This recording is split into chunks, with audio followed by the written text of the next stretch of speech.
welcome to the September 17th, 2020 meeting of the Zoning Board of Appeals. This meeting is being held via video teleconferencing in accordance with Governor Cuomo's Order 202.1.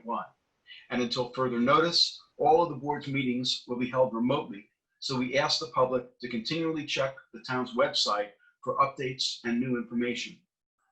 There are also options on the website for public comments and to pre-register to speak on public hearings, so please consider that for all future meetings. If you wish to view tonight's live meeting only, please do not join the Zoom meeting. Please go to the town's meeting portal, choose the meeting group from the drop-down on the left, and click on the live link at the top of the page. If you wish to be heard during a meeting, but did not pre-register, please go to the town's meeting portal, choose the meeting group from the drop-down on the left, and you will find the information required to join the Zoom meeting. With that, I'd ask that that you join me in the Pledge of Allegiance.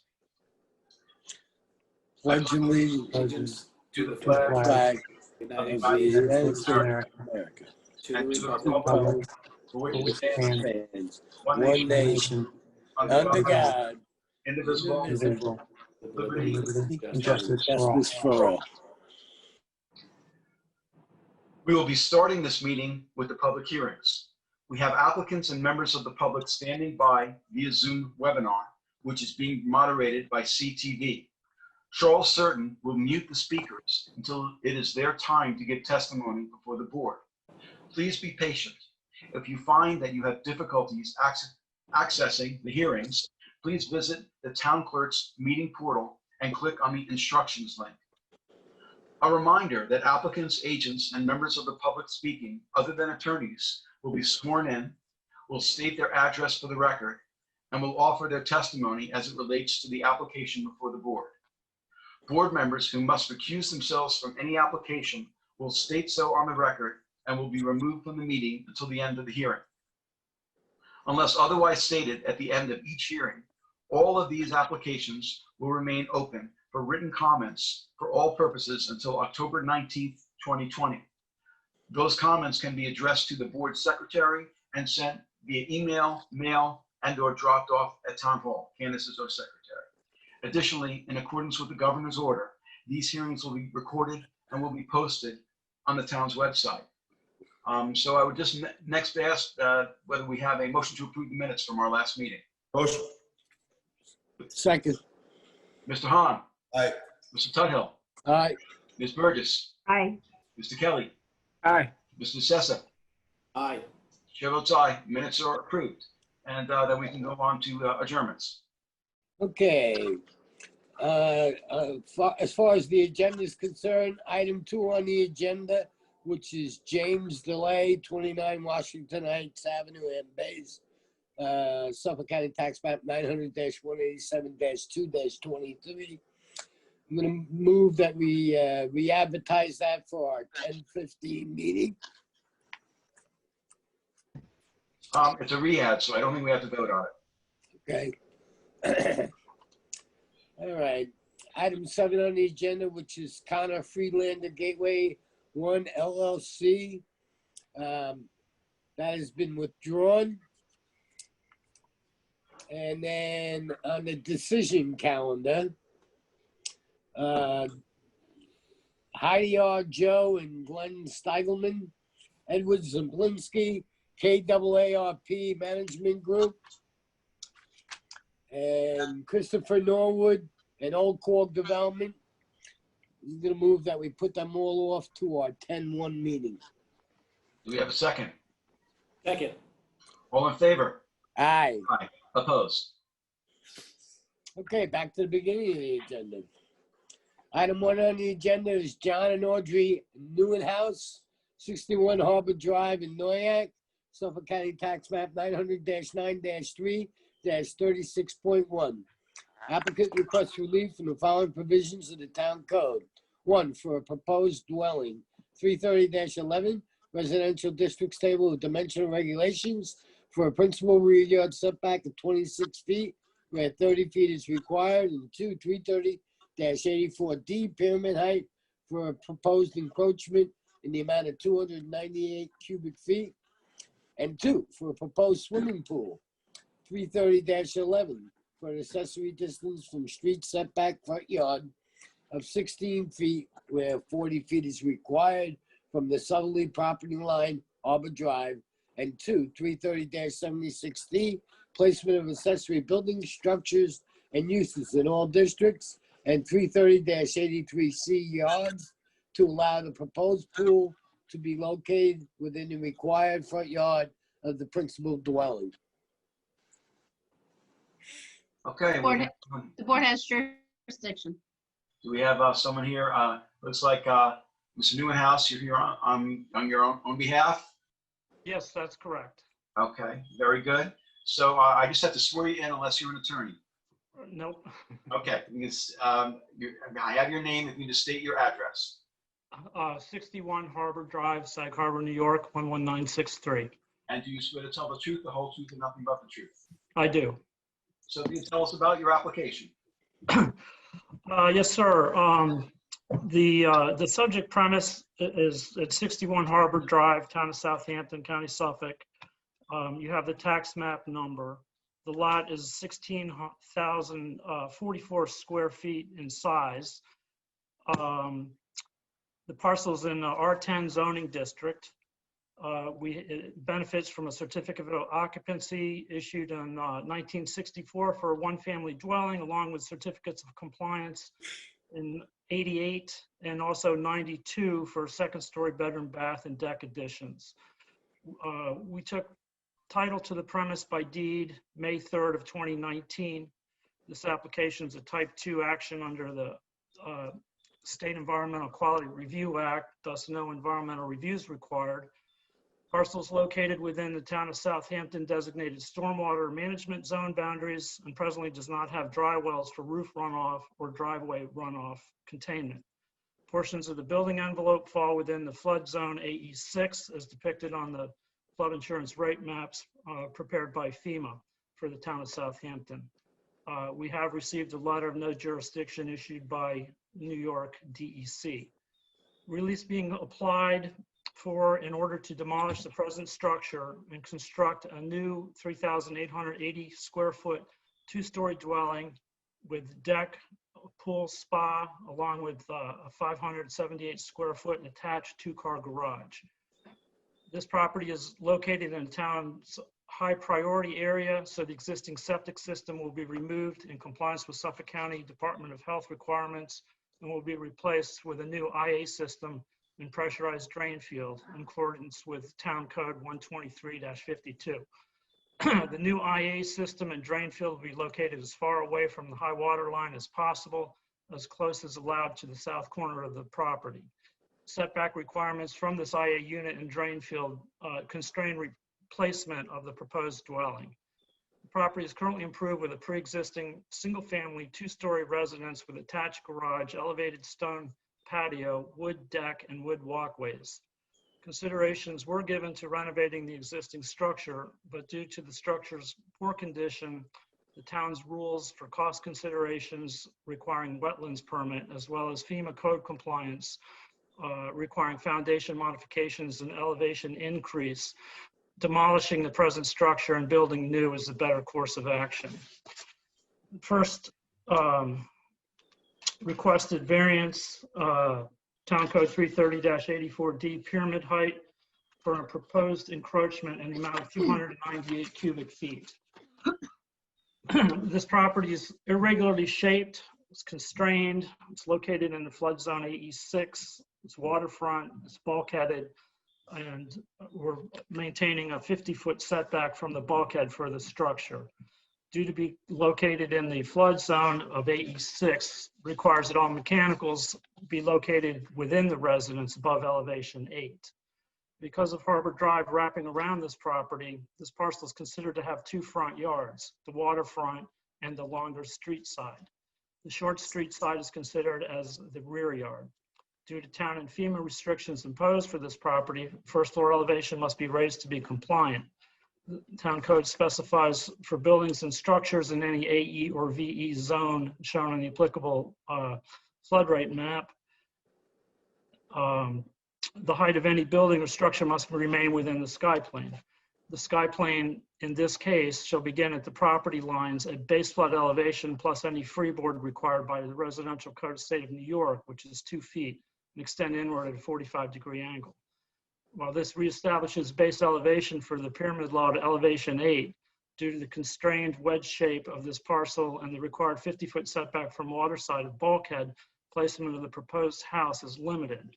We're requesting relief for 298 cubic feet of pyramid encroachment. This existing structure encroaches by approximately 76 cubic feet, so we're seeking an increase of 222 cubic feet.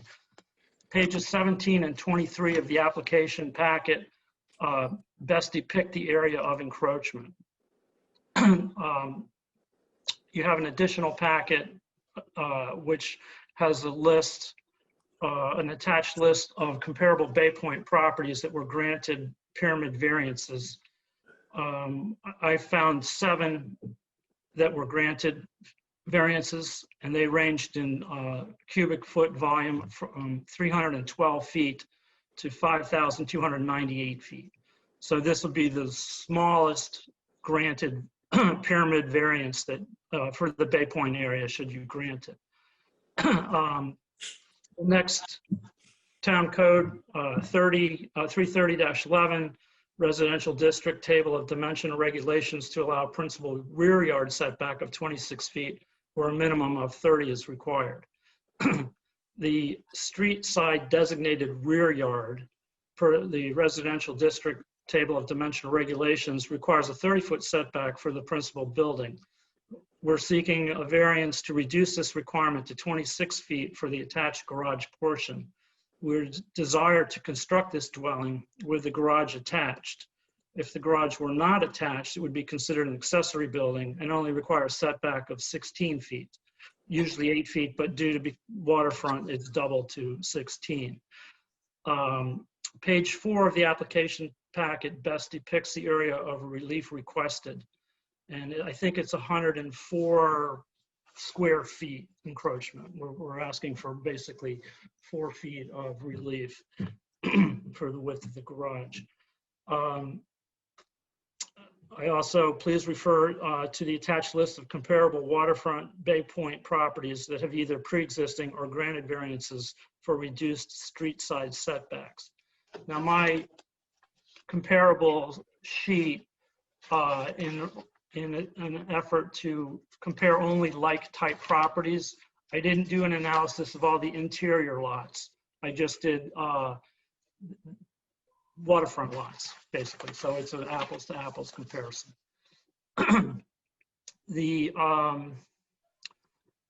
Let's see, where was I here? There are 14 properties that are listed, and the variance granted were from 19.6 feet to 27.3 feet, which averages 24 foot of granted variances, and I'm asking for 26. Town Code 330-11, residential district table of dimensional regulations to allow an accessory structure, a pool, front yard setback of 16 feet, where a minimum of 40 feet is required. Relief is requested to allow a pool, which an accessory structure, to be placed 16 feet from the side street lot line that has been designated a front lot line due to constraints placed on this parcel. The parcel is irregularly shaped, it's waterfront, it requires a 50-foot setback from the bulkhead and Harbor Drive wraps around it. Parcel is considered to have 2 front yards, whereas if it didn't, the proposed placement of the pool would be considered a side yard and only require 9 feet to pool's water edge setback. The pool is placed in the designated, if the pool is placed in the designated rear yard street side, it would be allowed to be placed 16 feet from that property line. 8 feet again, usually, but due to waterfront, that's doubled to 16. Due to the distance required from the water for the new ice septic system, the pool can't reasonably be placed in the rear yard there. Proposed placement of this pool is at the greatest distance possible from all of the surrounding properties, the nearest property being approximately 160 feet. No. And that would be the actual house structure on the nearest property. The proposed pool placement is the least intrusive visually and noise-wise due to existing 7-foot-high hedges and considerable distances from surrounding properties. Due to the reasons mentioned here, we consider this to be a hardship case for this property. The neighboring property to the east, 71 Harbor Drive, is similarly irregularly shaped parcel and was allowed to construct a pool that's 16 feet from the street property line. The last 3 pages of the small information packet that I dropped off last week show an aerial view of the subject property, 61 Harbor Drive.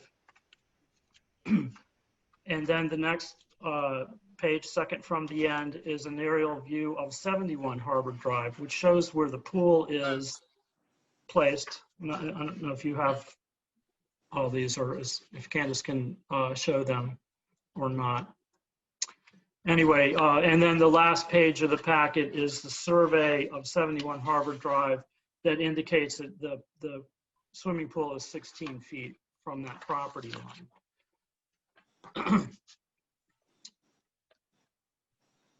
Let's see here. The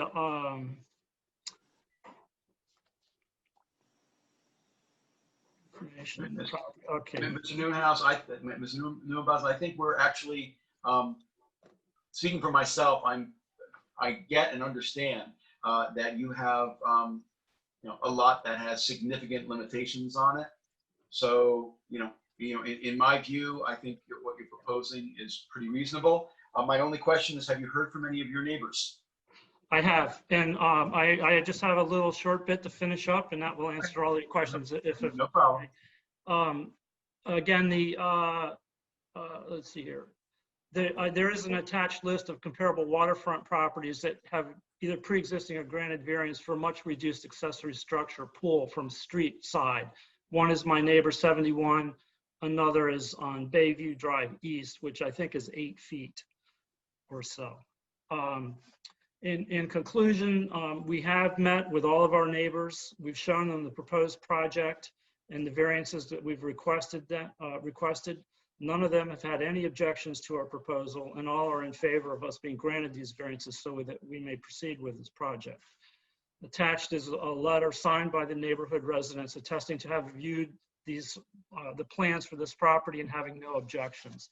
They also have their phone numbers listed if you want to call and confirm with them that I did in fact speak with them. These are also the top 4 were also the required to be sent certified mail return receipt, and they have all received those. Although 2 of them or 3 of them live in the 3 of them live in the city and don't have their mail forwarded out, but just this week and the end of last week went in, and one actually texted me, "Oh, I got your thing," but I haven't got the return receipt card yet back in the mail for those. Anyway, we believe these requested variances are not substantial, and that the size and scale of the proposed project is similar in size and scale to other contemporary houses in Bay Point, and is consistent with the surrounding character of the neighborhood. Granting these variances will not have any adverse effect or impact on the physical or environmental conditions within the neighborhood. Granting the requested variances will not cause an undesirable change in the character of the neighborhood or create a detriment to any nearby property. The proposed structure will not block any surrounding neighbors' existing views. The project will in fact benefit the neighborhood by complying with all environmental restrictions, a new IA wastewater treatment system, stormwater management, dry well requirements, FEMA requirements, and aside from the variances requested, will comply with all other zoning restrictions. We believe that the benefit to us outweighs any possible detriments to the neighborhood and the community. And because of the irregular shape of this parcel and the resulting lot limitations, the project can't be achieved without these minor variances. I believe we've demonstrated compliance with the provisions of Town Code 330-166C 1 through 5 that you guys must consider when hearing a variance application, and that the Town Code 330, 16060, and the New York State Town Law 267B allows you guys to grant these variances for us. So if there are any questions or clarification that I can provide for you, please let me know. The only other thing I just wanted to mention is that on this lot, I do not see any conforming location for the pool.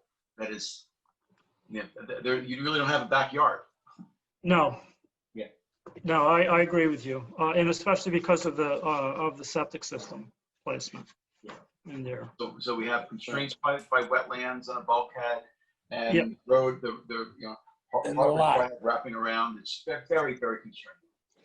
Yeah, and actually, if you have looked at that aerial view, when we move the driveway to where we have proposed, it's going to make a really nice walk, because there's so many people in the neighborhood, especially since March, that walk this cul-de-sac back and forth. But so that's going to be a nice, almost a nature buffer on both sides of the street, walking back and forth. So I think that's going to enhance the neighborhood considerably, doing that. And the neighbors like the idea. Yeah, it seems to be the most logical. We granted similar relief for the pool directly to the property on the east back in '98.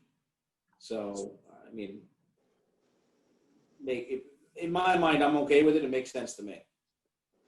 Have you reached out to the Conservation Board or anybody in the Environment Division for this? I've had several conversations with Marty over the past year or so. I will have to go and apply for a wetlands permit for the portion of the pool and deck that are between 50 and 40 feet to the bulkhead, which he has indicated he would require. That he indicated to me that was not an unreasonable request, and he would require a 20-foot revegetated natural vegetation buffer. But you haven't made that application yet? You should make that application. I have not made that application yet. I agree with Katie. I'm sorry? I agree with Katie. You should make the application. And I'm not sure, in terms of members of this board, where we are in terms of whether we want that application, at least proof that it's been submitted before we, make a decision. I mean, there's going to be time anyway. I see. Yeah. Yeah, I mean, this board refers applications to the Conservation Board. Right. So they will get back to us, but, normally we wait to at least get a resolution from the Conservation Board saying that they're not going to shift anything else. So you won't need any more, they may say, oh, move the house closer. I don't know how much you've spoken with Marty, but you don't want to close this and find out the Con Board wants you to move something. Uh-huh. Okay, yeah, I figured that this would be the largest hurdle because of the 16-foot for the yard, so I've pursued it first. And we are also working at replacing the bulkhead as well. And so there's that's the permit process for that has hung up as well. So there's a lot of stuff in play here, and I'm not expecting anything happen quickly. And in my conversations with Candace, I understand there are all the different approvals required, and this made the most sense to proceed with first. And I understand that. I think we all do. Just that we usually want to have, if we don't have a Conservation Board permit, at least we want to know that the process has begun. Okay. And I'm only speaking for myself. There may be other board members that may want something different. But. You can speak for me, Adam. Okay. So can Katie. You're right. So I would suggest that you prepare a Conservation Board application. Okay. Is there anybody out there, Adam, from the public or what? Well, are there any other questions or members of the board? Okay, is there anyone who is waiting to be heard this evening on Zoom in connection with this application? This is the application of Newen House for 61 Harbor Drive in Noyak. I see no hands. No hands. Okay, so then the next question is how we want to proceed. we could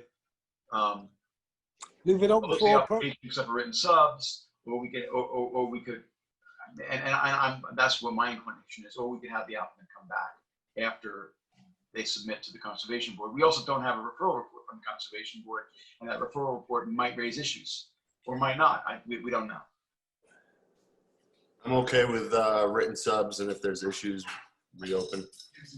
I'm fine with that as well. I mean, I think I don't have an issue with the application, but our practice has been to get a conservation referral and or have the permit filed. So it's based on procedure. While Mr. Newhouse, I'm okay with your application, we do need to hear, in my mind, from the Conservation Board and or have that application filed. Okay. I agree with that. Yeah. And I like to, John, is it John? Yes. I thought your presentation was very excellent. Thank you. Just wanted to let you know, very Thank you. concise and very well documented. I spent a long time preparing. Wanted to, And it showed. yeah, yes, it did show. And we appreciate that. Well, thank you very much. I appreciate all of your input. And So the So- only, continue. yeah, so I would be making a motion to close except for written subs. Besides anything, anybody, we leave all public hearings open right now until, I believe we did October 19th. And Mhm. then it would be 11/5 for decision. Is what we would put it on for. So in the interim, we'll get the Conservation Board referral report. If it turns out that there are issues, then we would reopen. If not, we would have a decision at our November 5th meeting. But also, if possible, and I don't know whether it's possible to do it before then, if you can have prepared and submit the application to the Conservation Board. I think that, and let us know that you're doing that. I think that would be helpful as well. Okay. Yes, and John, the Conservation Board meets next week, so I think it's worth it for you to even just, come to Town Hall tomorrow or Monday, and just say, I know this was referred to you, is this gonna get on your agenda? And in the meantime, what can I do to get this moving? Uh-huh. Okay. All righty. Okay. Do that. So what I just mentioned before, public hearing to be closed except for written subs to October 19th, 9/5 for decision. That is in the form of a motion. 11/5. Yeah. Second. Mr. Hahn, Aye. Mr. Tudhill, Chairman Grossman, is the Yes. 19th long enough? I don't know how busy the con board is, if they're behind or whatever. You know Well, what I mean? right. Well, I mean, I think what we talked about was in submitting, not necessarily getting a Conservation Board approval or even. Referral or whatever? Okay. I mean, all right. unless you think that that's what should happen. No, that's all right. Okay. Aye. Okay. All right. So what did I do? I did Jason, Keith, Ms. Burgess, Aye. Kelly, Aye. Mr. Sessa, Aye. Chair votes aye. Thank you very much, John. We wish you all the best with your project. Thank you very much. I appreciate all you guys' work on the board. I know it's a thankless job. No problem. Have a good night. Thank you. You Take too. care. Bye. Bye. Okay, item 3 on the agenda is Ira Trottenberg, 32 Cooks Lane in Watermill, Suffolk County Tax Map 900-67-1-3.2. On December 19, 2019, by decision D019166, this board granted the applicant relief for a proposed 2-story dwelling and a proposed swimming pool. By letter dated August 13, 2020, Brian Lucasio, attorney for the owner applicant, requested that said decision be amended to replace the plans and updated survey associated with said decision with a revised set of plans and survey as the design and architecture has changed. In addition, the following relief is required. 1, for a proposed 2-story dwelling. Town Code 330-11 Residential Districts Table of Dimensional Regulations for a principal front yard setback of 50.1 feet from the easterly lot line, Hayground Road, which is 60 feet, where 60 feet is required. And 2, for a proposed swimming pool with attached spa, 330-11, for an accessory distance from the street setback front yard of 63.1 feet from the westerly lot line, Cook's Lane, where 70 feet is required. And 330-76D, placement of accessory buildings, structures and uses in all districts. And 330-83C, yards, to allow this proposed swimming pool with attached spa to be located within the required front yard for the principal dwelling on a non-conforming lot. Mr. Chairman, if I might just add a comment. The board has jurisdiction. Thank you, Brian. Just says I'm recusing myself in this application, so Katie just text me and I'll come. Okay. All right. Suthill, you're gonna say. I really think, all things considered, you know, we granted relief on plans and a survey and everything else. Now it's all changed and everything else. Before we get into this too deep and spend too much time on this, I suggest that we have a new application for this modification request. Okay. Well, if you have 3 more votes, Keith, then that's how we'll handle it. I agree with Keith.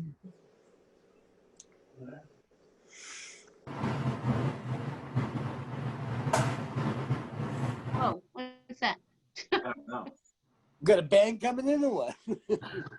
All right, so right now that the application has come in as a modification, and Brian Locasio is suggesting to the board that the changes are not so significant that it can just be modified. And Keith is suggesting that there be a new application. Okay. Well, why don't we, at a minimum, allow Brian to talk about why it should be a modification? Good evening, Brian Locasio with the Adam Miller Group, attorney for the applicant, 2462 Main Street, Suite 7, Bridgehampton, New York. As you can see, the requested relief is actually, it'll result in less relief from the original application. The pool has retreated from Cook's Lane and the house, while nominal has retreated 0.1 feet. Otherwise, it's a very similar application, one from a 2-story dwelling to a 1-story dwelling. So we're going to have a lower height of the house. The pool is now running parallel with Cook's Lane rather than heading towards Cook's Lane, where it was 61.8, it's now 63.18 feet from Cook's Lane, as shown in the survey Candace just pulled up. Otherwise, it's a very similar modern flat roof style house, so there's not much that's otherwise changed. The house is generally situated in the same location. It's just with the reconfiguration of the pool, it allowed us to reduce the amount of relief needed. Did you say that the new house is proposed as 1-story? Correct. And if you look at the So plan it's about the submitted, same size? it's about the same size, correct? And you're asking for essentially less relief than the Correct. prior application? Correct.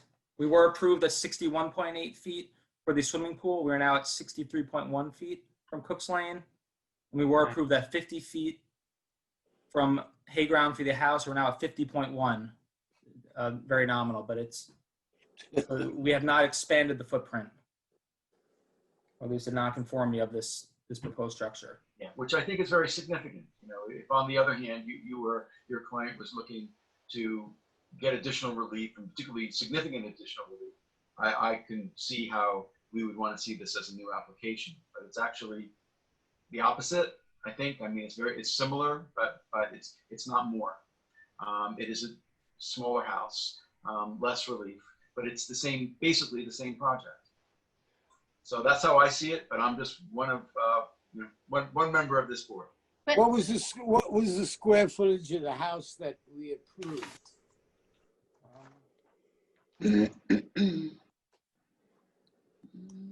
One moment to find that, sorry.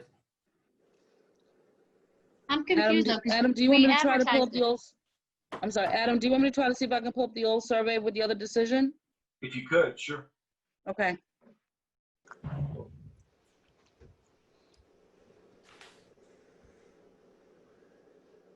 It was a little bit confusing to me, Katie, too, when I reviewed the application. That is what we got, because you kind of had to compare. with the survey currently is. Yeah, and I Yeah. guess I don't understand, the way that we've written it up says it's for a proposed two-story dwelling. So is that for the prior That's the variance? old house, that's the old survey. That What was was the originally square approved in footage? December. What was the square footage, Brian?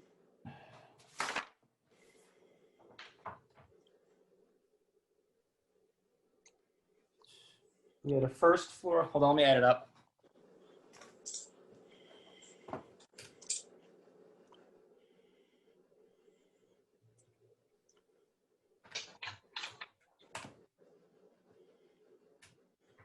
Katie, one thing that's confusing is the new survey just says proposed dwelling. It doesn't say 1-story or 2-story. Right, that's what I'm saying, and I can't tell if the way that we advertised it, Right. if this is the new different relief or the relief granted. So the Anthony Verman Dwad plans had a GFA for the first and second floor combined at 4,215 square feet. And that does not include the finished basement. There was an attached garage of 475 square feet and 1,135 square feet of covered porches. What's the proposed square footage of the new dwelling? I'll tell you that right now.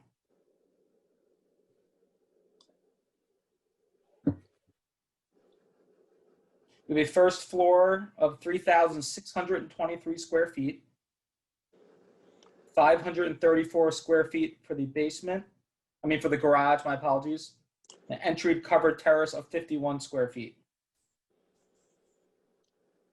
So it's somewhat smaller, Brian? Is that what you're Correct. indicating to me? Correct. We're about All right. 600 square feet of habitable space. And not for nothing, on these modification requests, do we mail out to the people? Does the neighborhood? Yes, yes, They know what's going on? yes. Okay. You know how much I love modifications. Yeah, we know, Keith.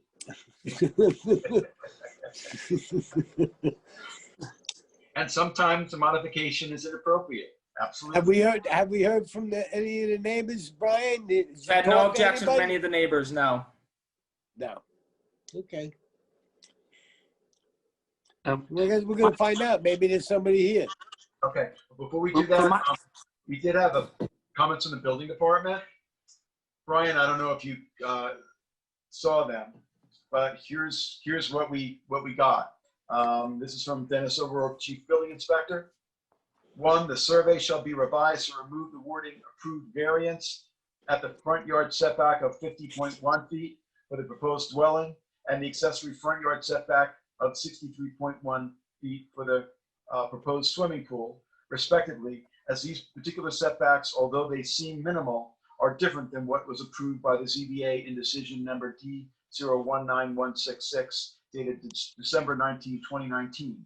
And 2, although the proposed setbacks, as shown on a survey by Gary Benz surveyor, last dated May 28, 2020, for the proposed dwelling and proposed swimming pool, appear to be more conforming than what was previously granted, the proposed setbacks are non-conforming, and it is recommended that these setbacks be addressed by the ZBA as they differ from the setbacks granted in said decision.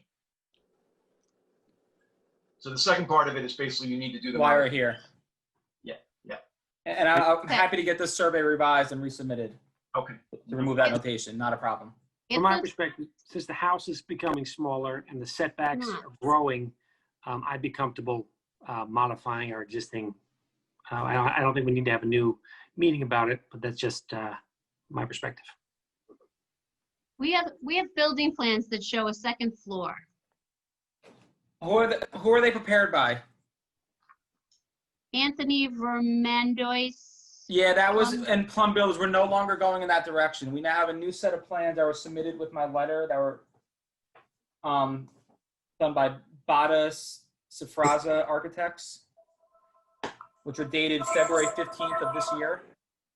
Yeah, but that may have been one of the reasons it was advertised as a story, because we had apparently received something that indicated two stories. We have, Brian, we have those plans on file. I The have them- revised actually, I have them plans? Okay. Yes, I have them in front of me. It shows, you have a first floor plan, and it has, looks like the other one was just a clear story plan. But it is Correct. by Bada Architects, and it's last dated July 29, 2020. Is that your last revised date? July, yes. Okay, we have those on file. It looks like it appears to be one story. Okay. Okay, so there was some confusion about this, but I think we've pretty much cleared it up. So, any other questions from members of the board?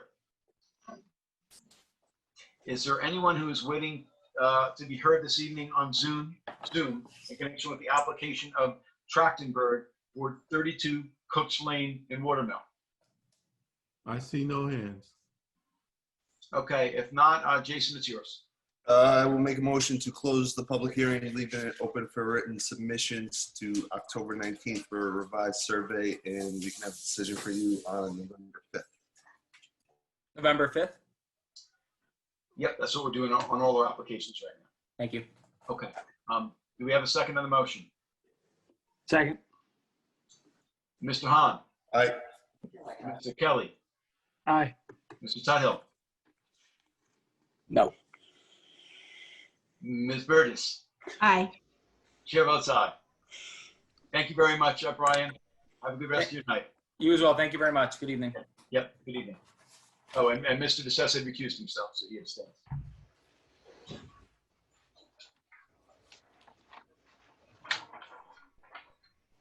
Okay, item 4 on the agenda is Peter and Nancy Manfredonian,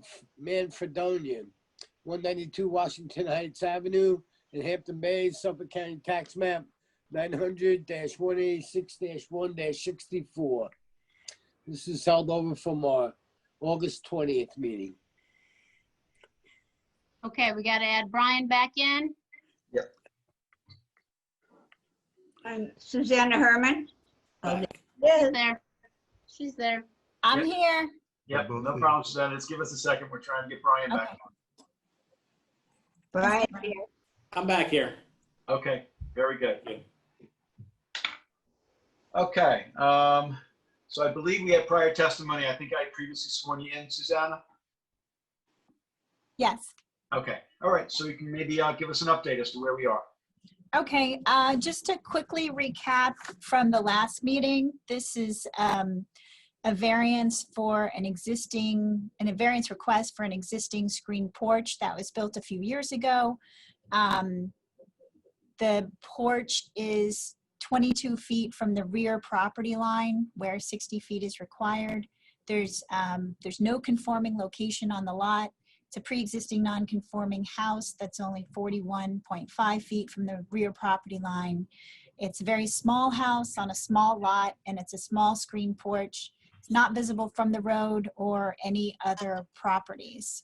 The affected property is a much, much larger lot, 2 acres, and the house is, the adjacent house is 230 feet away. So we're not impacting any other properties. And we tried to legalize it with the building department and actually got a building permit after the fact, but then realized that was an error because it did not meet the zoning setback. At the last hearing, you requested that the property owners be present this evening to explain their side of the story. And so they are in attendance. You can see them on the screen. So you wanted to hear from them. I don't know if you had any specific questions for them. I know Ms. Burgess spoke with them at the property this afternoon. So Okay. Well, that's a recap. Do you have any questions of me? I don't know if you remember the application that well. I remember the application, but I think basically we wanted to ask the property owner about how the structures went out, were put up without approvals. So I wanted to get them on the record about that. And I know Mr. Tuthill is very enthusiastic about hearing all of this. Well, you asked them to come in. Let's hear from them. That's it. This is what we do. Okay. So Peter and Nancy, can you unmute yourselves now?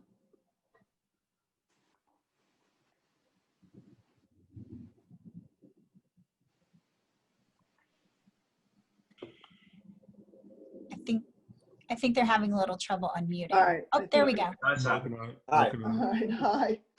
How are you? Okay, there you are. Okay, we can hear you, we can see you. And how are you? So I just have to swear you both in, so you can both state your names and address for the record, please. Nancy Manfredonia, Peter Manfredonia. and we're here at 192 Washington Heights Avenue in Hampton Bays. And do you both swear to tell the truth, the whole truth, and nothing but the truth? Yes, I do. You do? I do. Okay, very good. Okay, so just wanted to ask if you could let us basically describe to us how the screen porch went up without permits. That is what you know about it. Okay, well, what happened was this was a basically 2 to 3 year project. We wanted to expand a little bit. I mean, it's a very small house, so we wanted to add 140 square feet. And at the same time, we do a screened in porch, which was over an existing patio. So what happened is we knew that we needed building permits, but we weren't sure about the patio. We thought we could all do it at one time. So we were more concerned about the extension, which included a new bathroom and, a little dining room because there was absolutely no place to eat. So Peter decided, he said he wanted to hire Susanna to make sure we did everything right, and we found out we made a mistake. We made a mistake. Yeah, we're sorry. I think the timing of when the permits were required or whatever will be on me. My problem. We tried to do the right thing. We're really sorry. It didn't occur to us really that was an important part of it. It was, didn't realize, that we needed a permit for that at the time. We thought we could get everything at one time. Did you have a contractor doing this work for you? Yes. Yeah, we had a contractor, and it started out as a patio, as just a wood deck, and then it kind of morphed into a cover over it. And the contractor was, straight out. He says, you're going to need a permit for this. But he was involved with another building at the time and says, you're going to be responsible for it. We But said he we'd get them. he would help me, but it looked like, since it was only a shell, that it was probably good for a field inspection. And you can see everything you needed to see, and we built it to code and all of that. And I thought it was up to me to get the permit, and we thought we could do it all at one time. It was my error. All right. Yeah, the whole project turned out very nice, though. We're sorry for the boo-boo. Besides this, everybody was great. The contractors, even the inspectors were good. Everybody was good. Yeah. And the only reason that we ask people these questions when we have as built is because we have too many people building structures without permits, and we want to know, when we have an application before us, at least speaking for myself, I want to know, what the circumstances were. All right, let me further go on to that. She's kicking me. Further go on to that I went out and found him, and he said he was busy, and he said, my men need some, I'll send the guy down there who'll put a deck on for you, but I haven't got time to contract the job. This is guys who work for me, who I want to keep in my stable or whatever while I finish a house. So he never said he was going to contract it to do it. He said he would tell me what to do, and it's up to me to do what I have to do. That's the way I understood it. I don't know what the law is. Okay. Well, Can you tell me the name of the contractor, who the contractor was? Who it was? Yeah. Yeah, John Jaws. He contract. What is it? John Jaws Construction. Construction. He did the whole thing. We further hired him for the rest of the job, and he was great, competent, and. Okay. Well, and look, he told you needed permits, so Yes, he did. He did. He was supposed to do. Although I think he could have been more insistent upon not having the work done until he saw it. But anyway, just me. All right. We finally, you're right. We finally applied. We just thought we could do it all at one time, and we were wrong. Okay. Well, the good news about the application is that it's relatively modest relief. Although we'll see if there are any of your neighbors who have any concerns, at least from what I can see. I mean, it's 41.5 feet to 22 feet. So, you know, it's in the scheme of things, I think it's fairly modest. Yeah, no, we're very wooded. Nobody seems to care. But, yeah. All right. Any other questions from members of the board? I would like to say that when you do have, I mean, we hear so often about where the owner and the cousin who now lives in Russia, who can't be located, and we can't get them. And this is not that case. I mean, they had a local builder who told them about the permit. And that should have been part of his job before he got his payment, rather than this gentleman supposedly leaving it to him. I feel at least some degree of, it's an unpleasant situation for me. I don't find it excusable that people, especially knowing that a permit was required, and having a contractor not ending up having a permit and having an as-built. And I have that part as the problem. Not the numbers, whether it's small or not small, but just the way that this edifice was built. And I have a concern about that. Okay. Anyone else want to comment? No, listen, I think we never want to encourage as-built, as Helen said, and yes, it's not the practice of this board to just stamp those, but I think based on the circumstances here, I think I get it, but I just think everyone watching and everyone should know that, you run a risk if you don't get a permit that you may have to take it down. Particularly if it's going to be a lot of relief. I mean, if this would have been a foot from the property line, then we'd really have a problem. Yeah. So, yeah. Exactly. I don't want people watching to think, we don't really need permits, because we could just go ahead and we'll get relief at the zoning board anyhow. That's not the message that I want people to get from this conversation.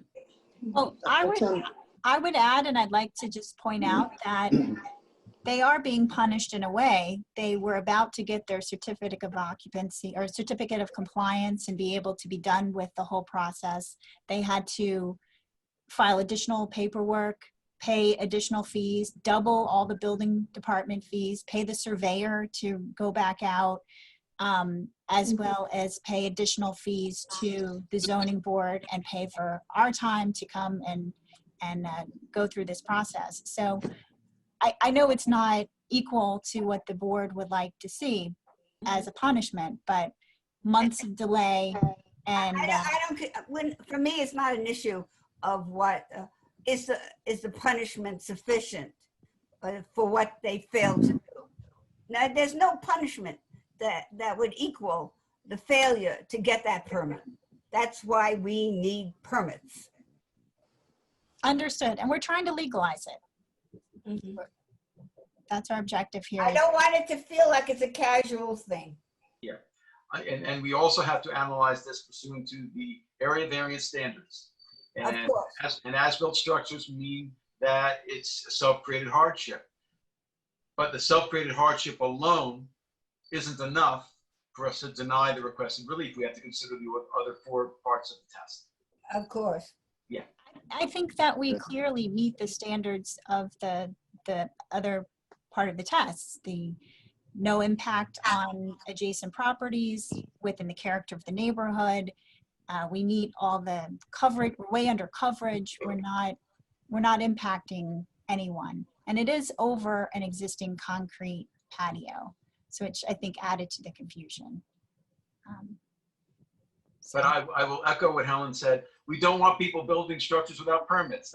That's one of the reasons we have people come in. And I appreciate the fact that you both you've been very candid with us. But we struggle with these applications because we want people to not be building without permits. And so I totally appreciate how what you were saying, you know, that you know, we'd like to have less of these. We'd like to have none of these. We'd like to have only. Yeah, exactly.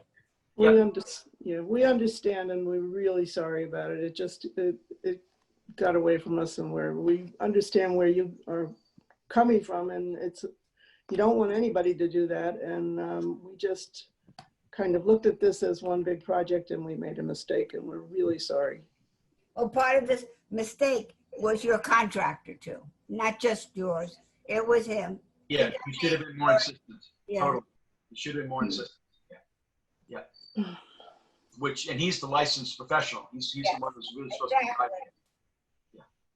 Yeah. So, anyway, are there any further comments of members of the board? Is there anyone from the public who's waiting to be heard on Zoom this evening in connection with the application of Manfredonia? This is for 192 Washington Heights Avenue in Hampton Bays. Is there anyone waiting? I see no hands. No hands. Okay. Then Helen, it's yours. Are we putting everything off till October 1st, is it? What's our date? We're doing October 19th for written subs and 11/5 for decision. Okay, so that's what it'll be. Okay. All right. Okay, so it's going to be closed except for written subs. That is anything anyone wants to submit up until October 19th. And decision on November 5th. That's your motion, Helen? Yes, that's my motion. I don't think there should be any written subs. Do you, Susanna, are you intending to submit anything? I mean. No, we're leaving written subs for anyone, Helen. Any That's application. To the public. Yeah. Well, we'll see. Okay. Yeah. All right. I'll second that motion. Okay. Ms. Burgess, Aye. Mr. Hahn, Aye. Mr. Tudhill. Aye. And one other comment, Nancy, quit kicking Peter. Okay. Mr. Kelly, Aye. Mr. Sessa. Aye. Chair votes aye. Thank you all for your comment tonight and greatly appreciate it. Thank you you. so much. Thanks very much. Thank you. Good night. Good All night. right. Good night. Item 5 on the agenda is Valerie Sirignano, 105 Edgemere Drive in North Sea, Suffolk County Tax Map 900-32-1-12.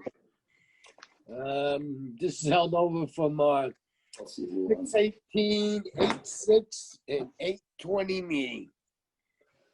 Peter and Nancy, you guys can turn off your video because we can Okay. still see you. Oh, sorry. Thank you. How's the wine taste, Nancy? Hi, Daphne. And How your are you? speaker. Hi, everybody. How are you? Doing okay. I Okay. think I previously swore you in on this one. Yes, I'm hoping that the fourth time's the charm. Okay. All right. So I think we're back to talk about the status of the application, whether there have been any further changes that you can tell us about. Yes. So at the last meeting a month ago, we were given the directive of the board to further reduce our pyramid height. Our last plans had a total pyramid of 10,687.18 cubic feet. 8,058.7 of those were new with the subtraction of the pre-existing encroachment. We have further reduced our plans by a total of 3,247.04 cubic feet, now giving us a total pyramid encroachment of 7,440.06 cubic feet. And of that number, 2,628.48 is pre-existing nonconformity. So the new proposed encroachment overall will be 4,811.58 cubic feet. You're asking for a total, to clarify, of 4,811. That's the new, yes, that is Well, all new that's not- encroachment. But it's No, but it's not, I mean, I understand what you're saying, but the whole house is coming down, right? So there's no pre-existing there's no pre-existing pyramid, right? Okay, so right now there's a pre-existing non-conforming one-story house.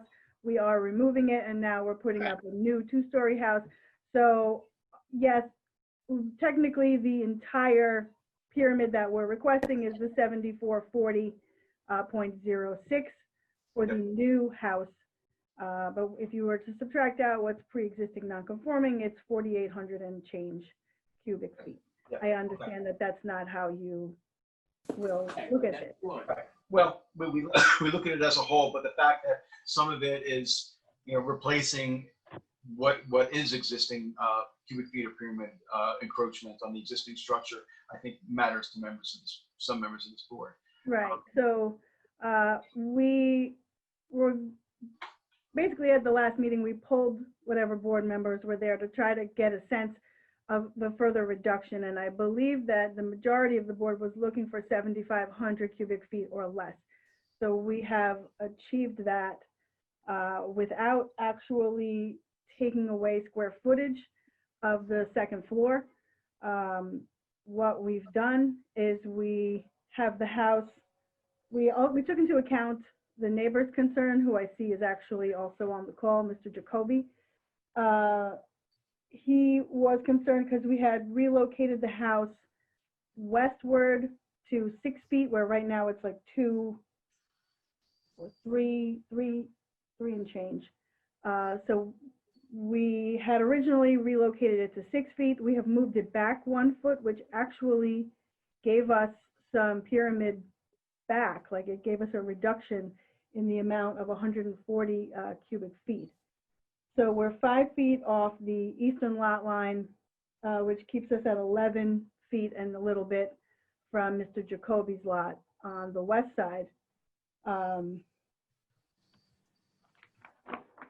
And what they've also done is they've taken the house and they've created in the foundation a shelf, it's my understanding. So the actual walkable first floor is at the top of the foundation, where historically you're building the framing on top of the foundation. So you have a like 6 to 10 inches difference. So by doing this shelf, which apparently I understand meets New York State Building Code,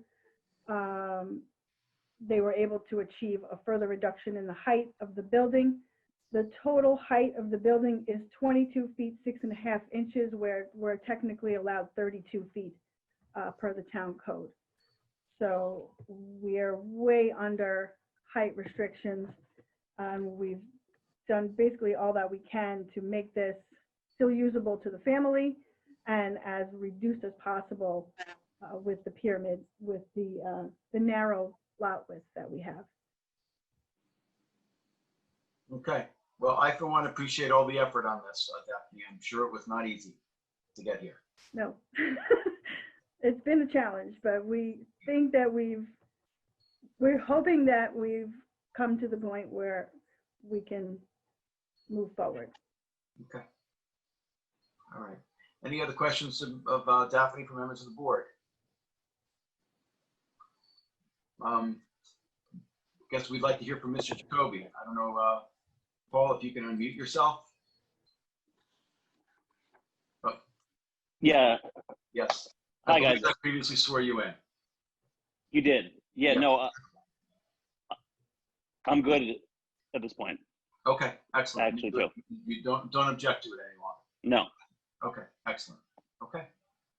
All right. I think I have one more person. Okay, no problem.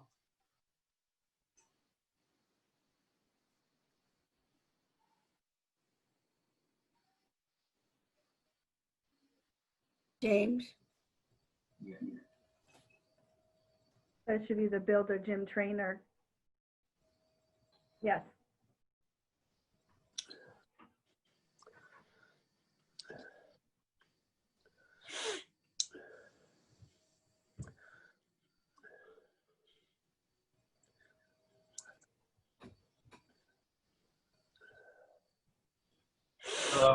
We can see you, we just can't hear you. You have to unmute.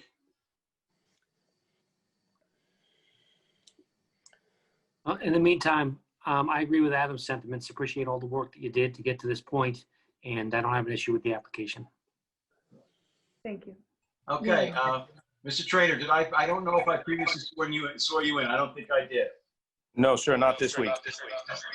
I swear you in last time? Yeah, You did. he was definitely. I did. Okay, then I don't need to swear you in again. Okay. So you can tell us your comments. I thought that the last time we spoke, much like Daphne said, we were trying to get to 70. The problem is you're using two devices. Yep. You're muted. Jim, you're muted.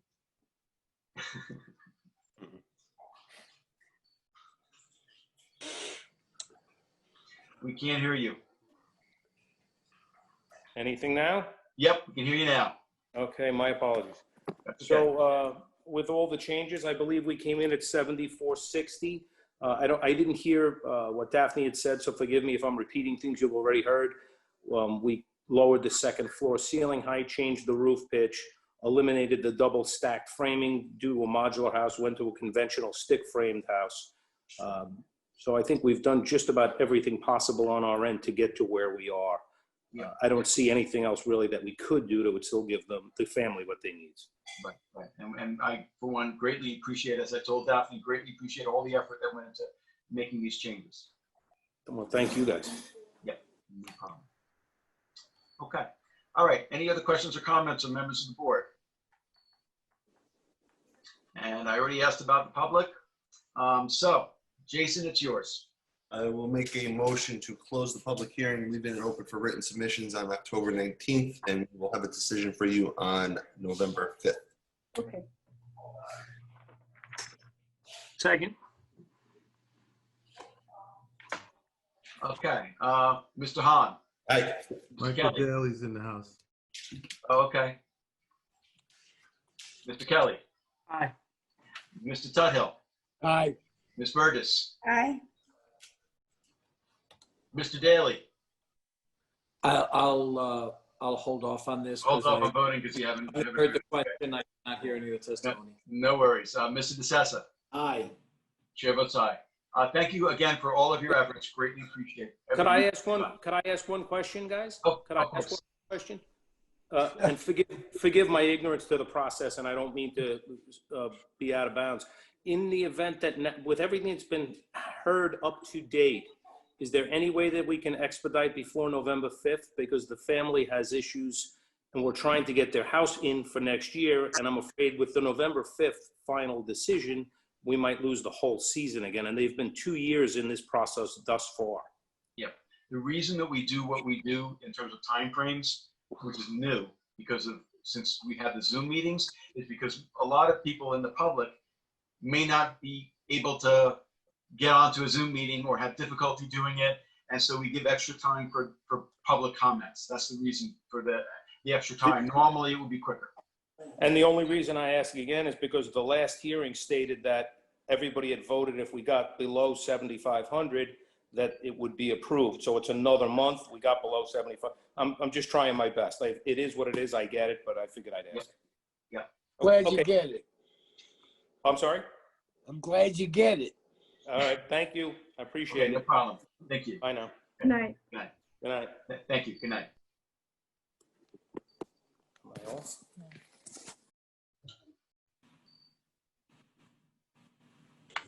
All right, item 6 on the agenda is Moonlight LLC, 191 Montauk Highway in Watermill, Suffolk County Tax Map 900-133-1-12.2. This is from our 5/21 and 7/2 meeting. Good evening. For the applicant, David Gilmartin Jr., file Fritz, 50 Station Road, Watermill, New York. I also think we have the architect, Matthews, who may be waiting, so if you could let him in, Chuck. And Chuck, if you could allow me to share a document. You may, sir. Thank you.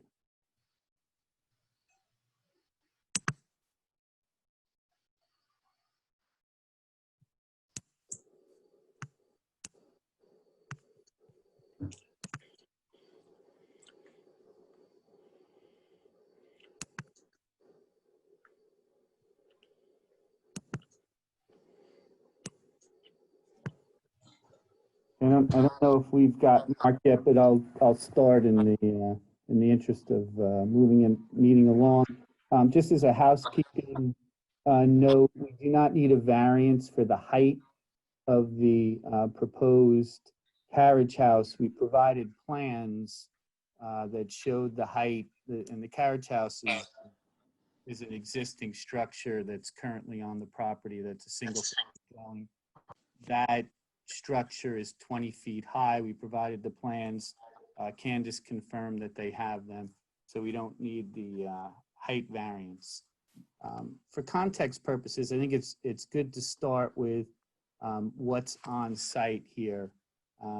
Right, you see the 191 Montauk Highway is a single-family dwelling. As we move to the west, where you see that cross, which was a hand, that is it's a home professional office, and it has an interesting history, at least to me.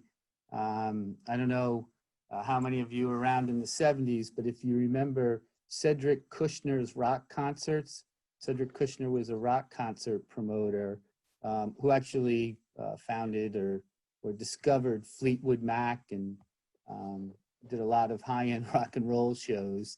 He eventually became a boxing promoter, and he ran his boxing promotion firm out of this structure.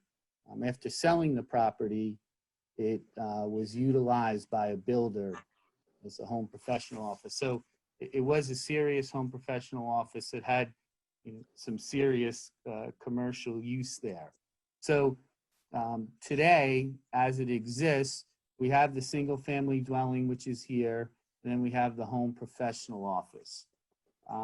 Our goal is to remove the home professional office and replace that with a single family dwelling. The house that's currently on the property, we've been told, was built in the 1930s. Mark can speak to that later if you'd like to hear about it. We heard that from a member of the Historic Board of Review. So it's a circa 1930s cottage that we would like to retain. And the way that we can accomplish that is through the density incentive provision in the code that allows for a carriage house. So to accomplish what our goals are here, we first need a variance for the single family dwelling that we're putting in, and that variance is for total side yard. The lot, as you can see, is extremely narrow. It's 119 feet wide, and for context purposes, the CR60 zone that it's in requires 150. So it's exceedingly narrow. And that the variance that we're asking for, I believe, is minimal. We're asking for to be able to go to 57 feet where 65 is required, and that's about a 12.5% variance, which is pretty small in this particular case. Two things that I think mitigate any impact that it could have. If I can just do area right here. I can do it. Well, there's a 15-foot wide easement that separates this property from these residential properties here. And what it is an unused access to this lot to the rear. This lot, as you can see from the driveway, actually takes access where the rest of this subdivision does. So there's a 15-foot wide separation here, and you can see how dense the plantings are in that area. Second thing is you have a 30-foot wide driveway here. So the house that's going somewhere in and around there is separated from the neighboring properties that really take the impact of the structure by a 15-foot wide easement, and then the 30-foot wide access road that comes back and services those two lots. In addition, across here, this is the Duck Walk Vineyard. So what you do is you would come down, the Duck Walk Vineyard is looking it this way, and the property will be heavily screened, so it won't impact the vineyard, which is actually a commercial use. I don't believe that this would change the character of the neighborhood in any way based upon the dense screening and the really small percentage that the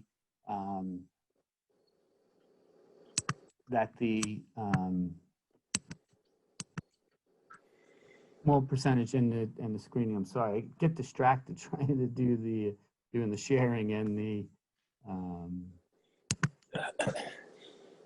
so the second part, so that's the main structure, the single family dwelling that we're constructing.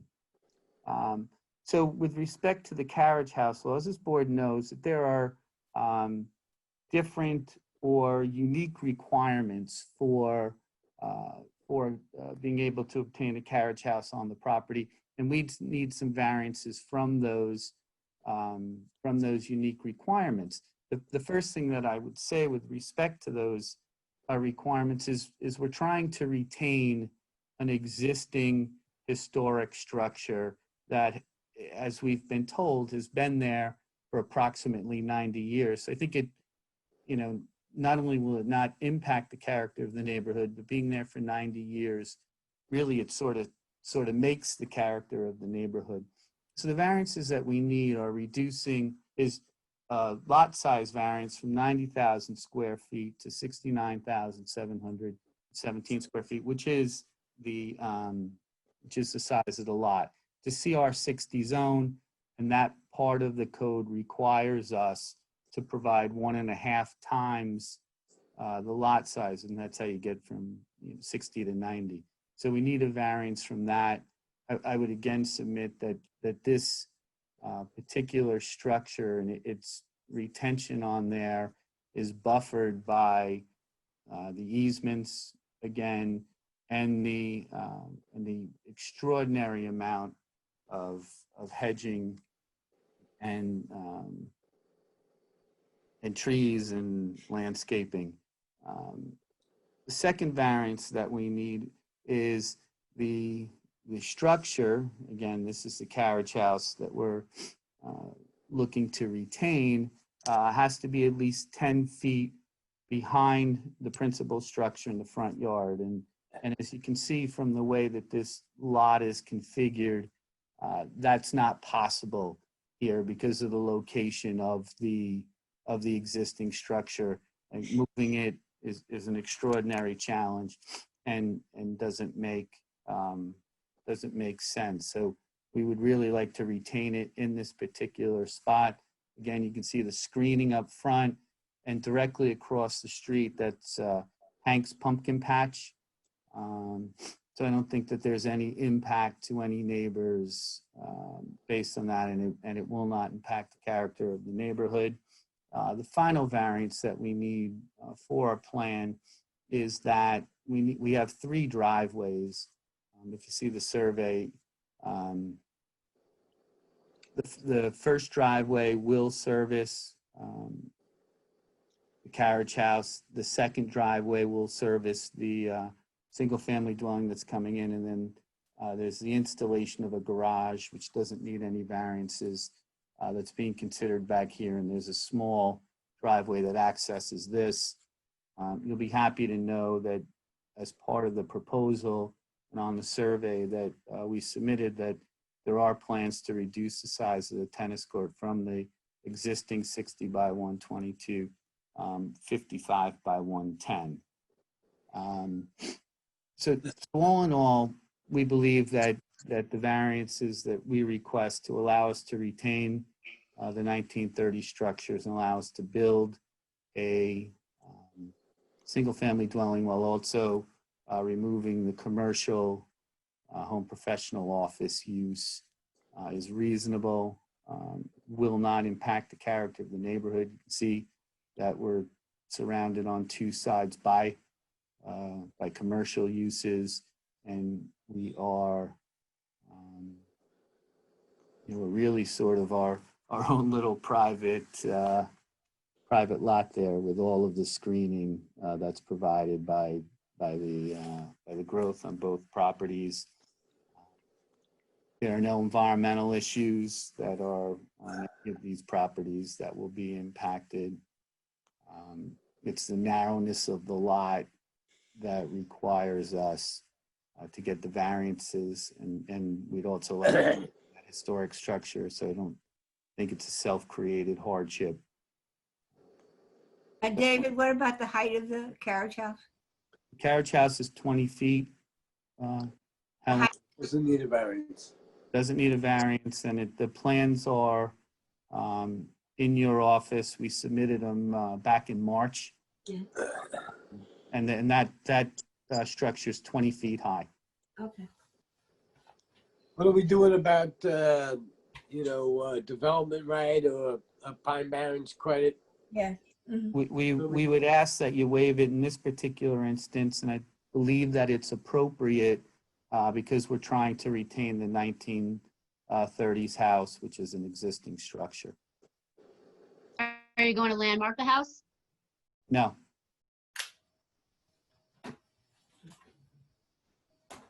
Do you have any, did you include any variances that this board has granted for waiving development rights like this where there isn't the density?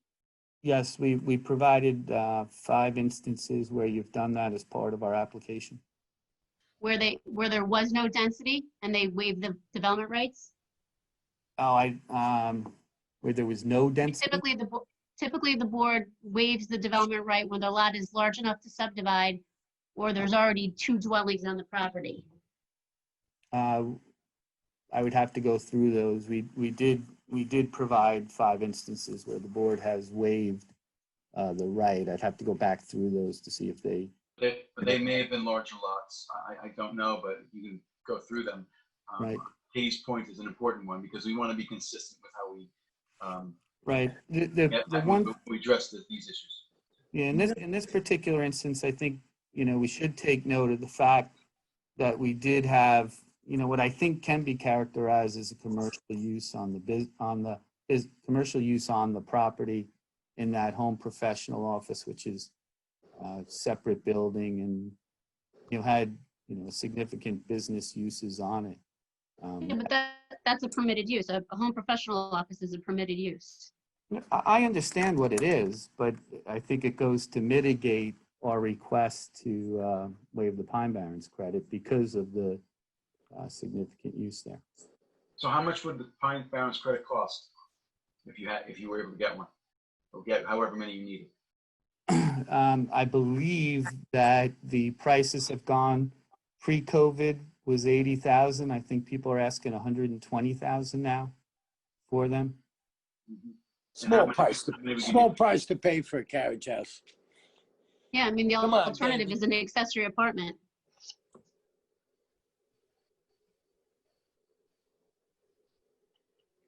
Understood.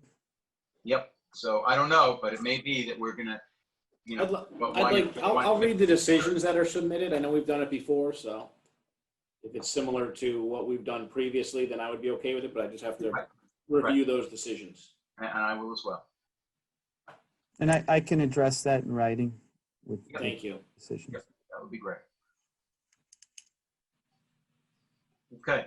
Any other questions of members of the board?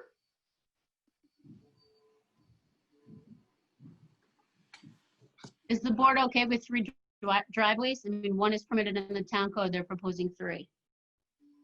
Well, I thought that was part of the, that's why you got to look for TDR or Pine Barrens credit, right? No, that's for the density. I'm talking about the driveways. Oh, the driveways. Sorry. How many exist now? I missed that. I'm sorry. I believe only 1 exists now. Grab the survey. Sorry. Do the driveways connect off of the access road or to the highway itself? Off the access road. The 1 existing is off of the access road and the 3 proposed will be off of the access road? There are 3 in total that would end up under the current plan. All 3 come off the right of way. Right. We don't, the entire subdivision comes in through a covenant on that 30-foot right of way. Now that right of way, is it a private road or is it somebody's driveway running down the side of this lot? It's a right of way. We have full access to. Right. Is anyone else using that right away? Yes, the 2 lots to the rear use that right of way.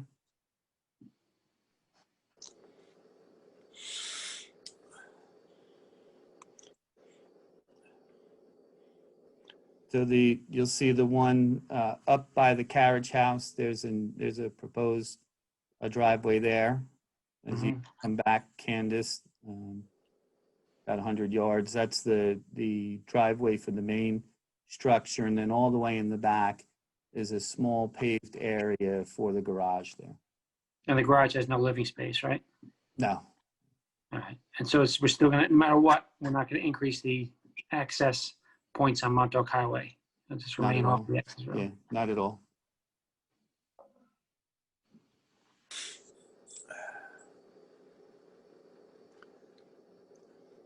Okay, any other questions?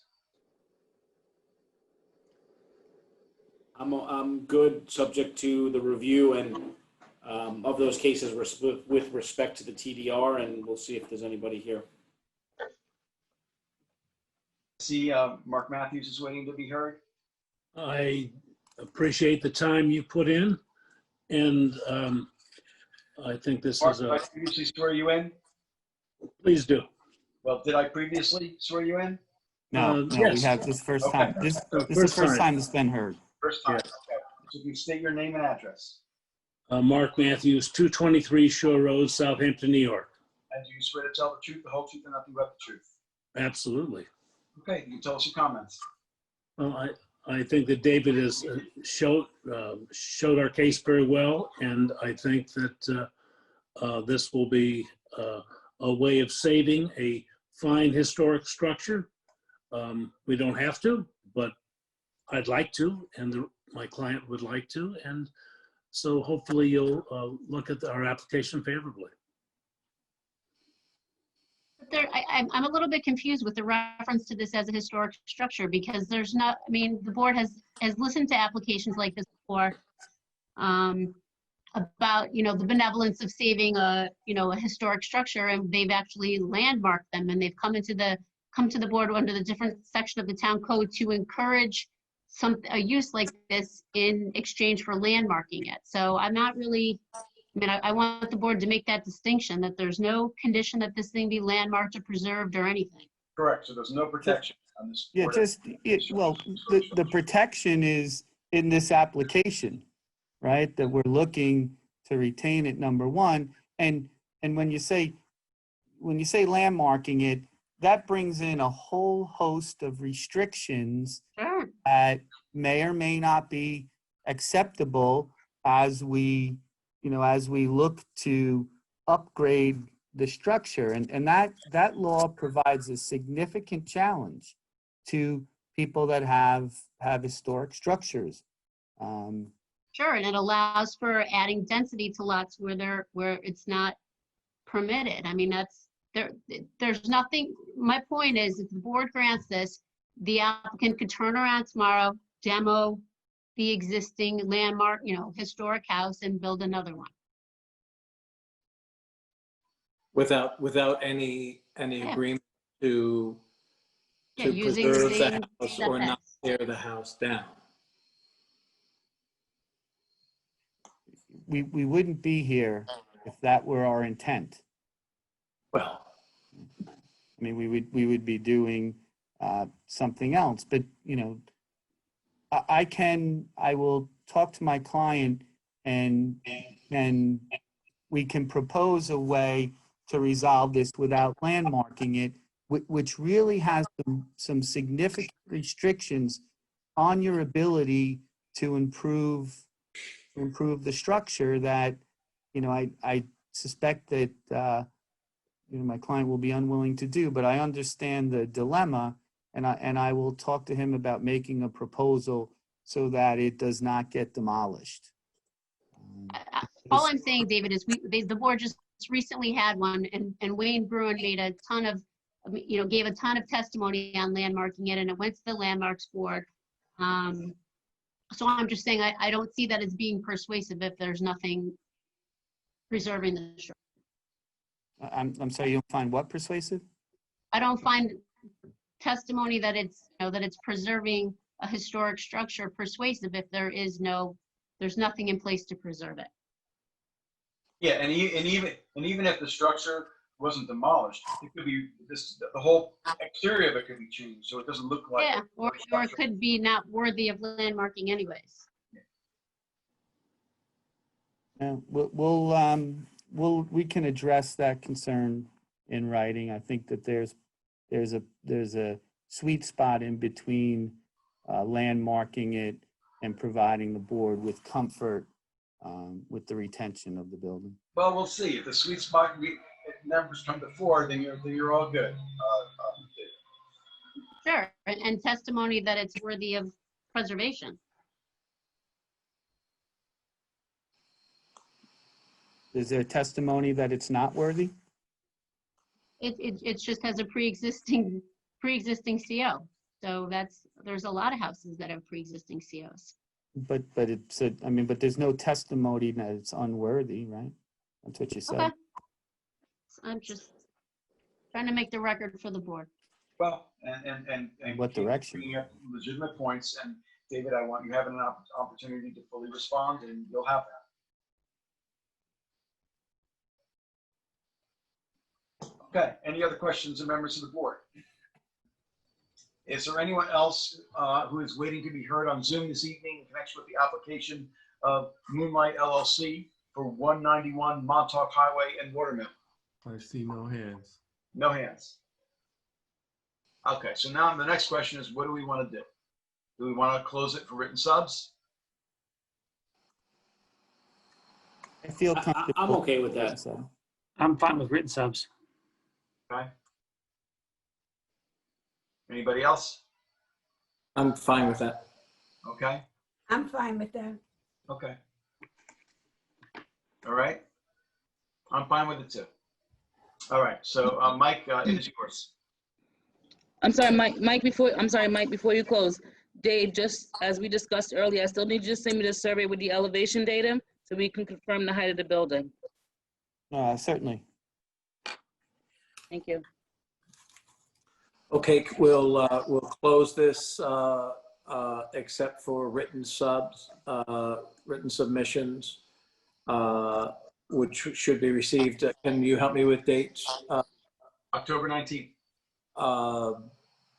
Written submissions up until October 19th with a decision at the October. Nope, November 5th. That's right. It's November 5th. Sorry, I haven't been here to get that indelled in my head yet. With decisions at the November 5th meeting. Okay. All right. Do we have a second? Second. Mr. Daly. Aye. Mr. DeSessa. Aye. Mr. Hahn. Aye. Mr. Tuttle. Aye. Ms. Burgess. Aye. Mr. Kelly. Aye. Chair votes aye. Thank you for your comments tonight. Greatly appreciate it. Thank you.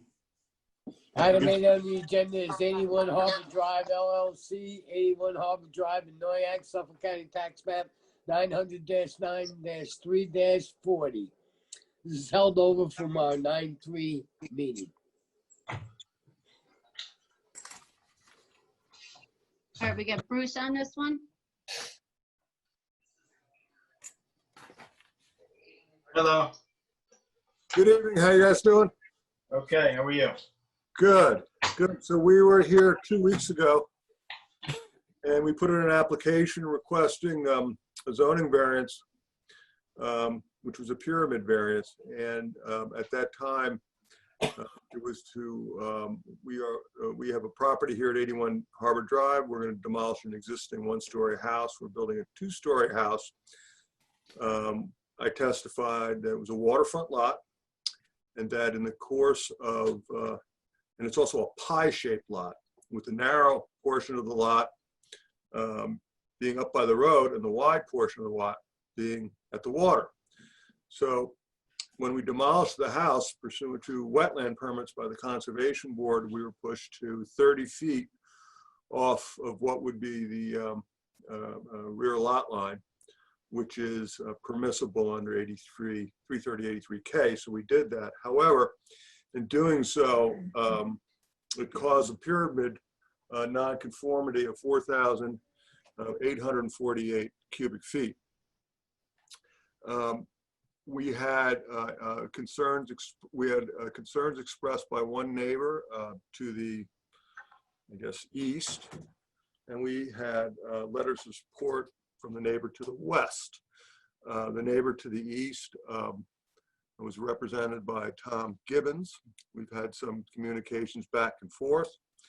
Mr. Gibbons requested a landscape plan, and this board asked us to take a closer look at the pyramid. And we were basically, you all remember, we used to be sent to the hallway, sent out to the hallway. So you guys sent us to the virtual hallway this time. And so we've had these discussions and we've made certain changes. So I'd like to just put up the pyramid drawing so you can see it for yourself. Due to computer issues with the architect, we will be submitting formalized stamped plans of you, but this is what the current plan calls for. And if you look at that plan, you'll see that there are volume calculations provided in that. And so the previous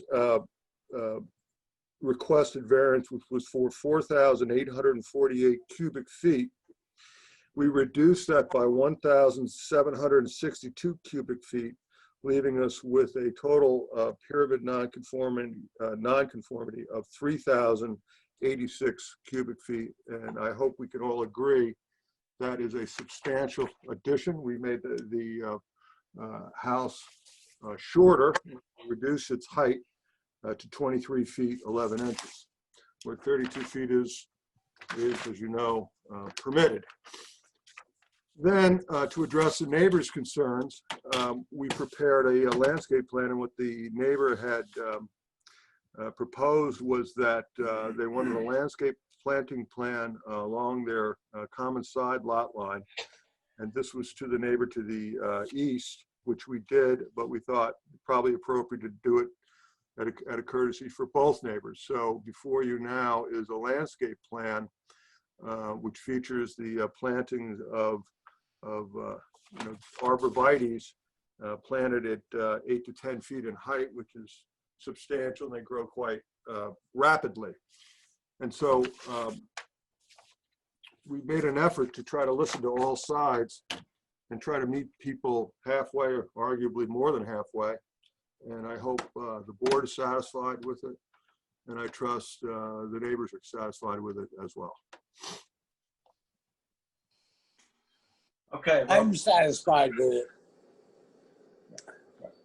I greatly appreciate all the effort that went into revising the plan and reducing the pyramid relief. I'm not sure where other board members are, but I think it's a significant reduction. It's, more than a third reduced. I'm good with it. Me too. Myself as well. Way to use that virtual hallway. Right. Any other questions or comments from members of the board? Is there anyone from the public who would like to be heard this evening in connection with the application of 81 Harbor Drive LLC? This is for 81 Harbor Drive in Noyak. If you're waiting to be heard, this will be the time. Yeah, I have a hand. Okay, it's Gibbons, I guess. You have somebody, Charlie? Yes, I have someone. They're coming. Okay. All right.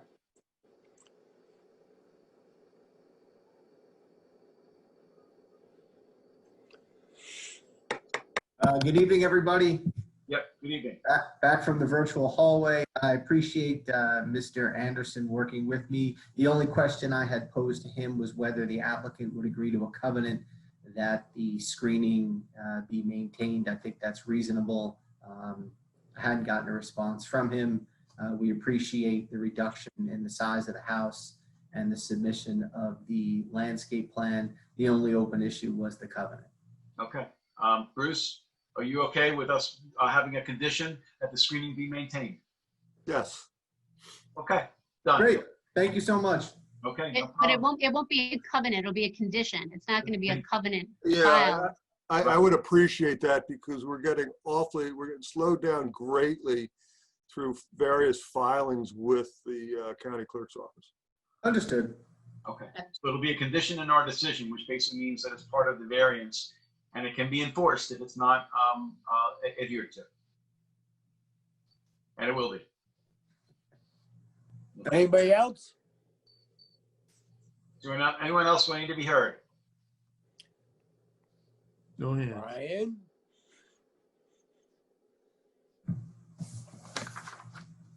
No hands.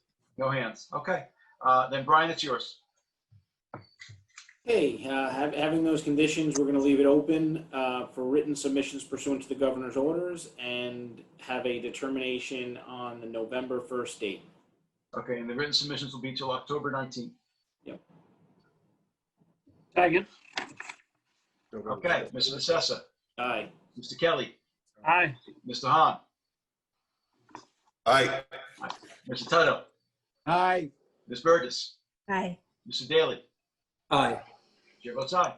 Adam, Thank just you, for Rob. clarification, Adam, just for clarification, the date should be November 5th, not November 1st. I'm sorry, 5th. November 5th. Correct. Why don't we thank do you the all vote? very- Why don't we vote again? If Mike had said first. Okay, so. I 11, thank you all greatly. Okay, you're welcome.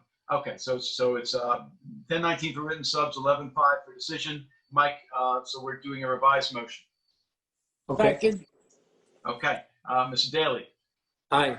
Mr. Tuttle, Aye. Mr. Sessa, Aye. Ms. Burgess, Aye. Mr. Hahn, Aye. Mr. Kelly, Aye. Chair votes aye. Thank you for being here. Appreciate your comments tonight.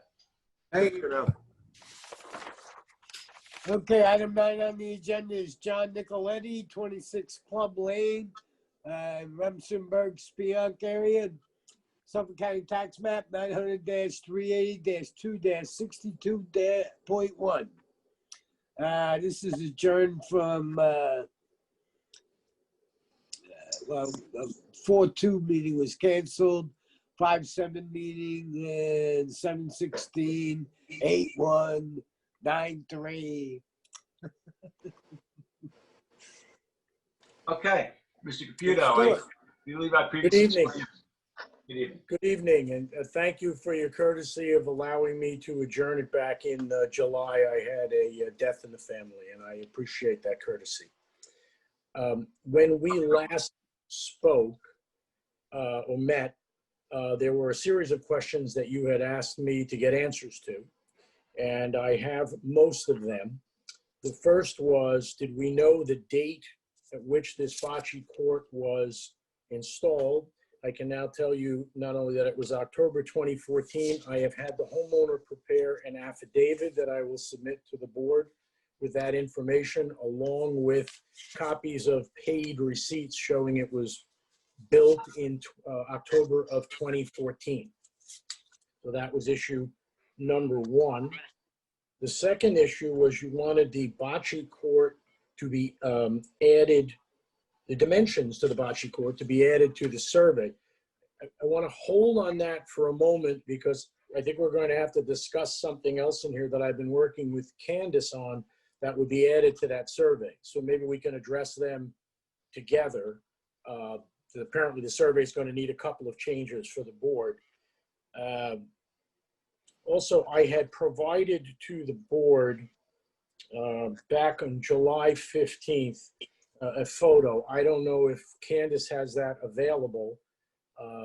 It was a photo that I took from Felix Avenue, which is the street to the east of this property, from the curb located at the Calabro home. And he was a gentleman that has commented or sent in written comments on this application. It had been raised during our prior discussion about possibly a buffer zone. And I submitted that photo to show that the homeowner, Mr. Nicoletti, had years ago put up a buffer zone along the property line that now is somewhere in the neighborhood of 10 to 14 feet, running the entire length of his property as it abuts Mr. Calabro. So there is in fact a buffer there. Whether Mr. Calabro was looking for a buffer to be added on his side of the property, I don't think that's an appropriate request, and I won't comment on that any further. But there is a buffer, and I submitted that photo. Now we go to what is the bigger point, a more confusing point, I guess. There were questions asked last time about what is referred to either as a one-story addition or an outdoor kitchen, and whether or not we're talking about the same animal. And in fact, we are. When the application was made to the board back in 2010, plans from Thomas Riley dated 4/20 of 2010, revised February 10th of 2011, he referred to this, what I'm going to call a room. This room was to be a kitchen. It has a ceiling, it has walls, but it has no entry point from which you can get into it from the house. You must go outside to get into that room. It has been called an outdoor kitchen on the permit. And in fact, the permit was issued by the town for that room after the variance was granted for that room. But the permit refers to it as an outdoor kitchen. And I think that's where some of the confusion comes in. Certainly, and Candace can attest to this in our conversations, it confused me as an outdoor kitchen. To me, I thought would be something different. But comparing the Riley plans to the decision of the board, which was September 2nd of 2010, the plans that were approved by the board are in fact this room that we refer to as an outdoor kitchen. So it was suggested that we would update our survey for the board, and instead of having it say 1 story, which is all the survey says is 1 story, we're going to change the language on that document. So it will now say outdoor kitchen, parens 1 story. And I was also asked to write a letter to that effect to tie in the permit, the building permit, the ZBA decision, the building plans, and the stamp survey, so that the confusion over what that room is cleared up. It's a kitchen, but it has a ceiling, it has walls, but no entry to it from the house. You must enter, you can only enter it from the outside. So to go back to my earlier point about this survey, since we already are going to have to add the dimensions of the bocce court to the survey, with the board's permission, we will also update the survey so that that room that is referred to in our survey as 1 story will now read outdoor kitchen, paren, 1 story, closed parens, and hopefully that will clear up some of that confusion as to what that is over there. I hope that clears it up. I'm not so sure that I didn't make it more confusing.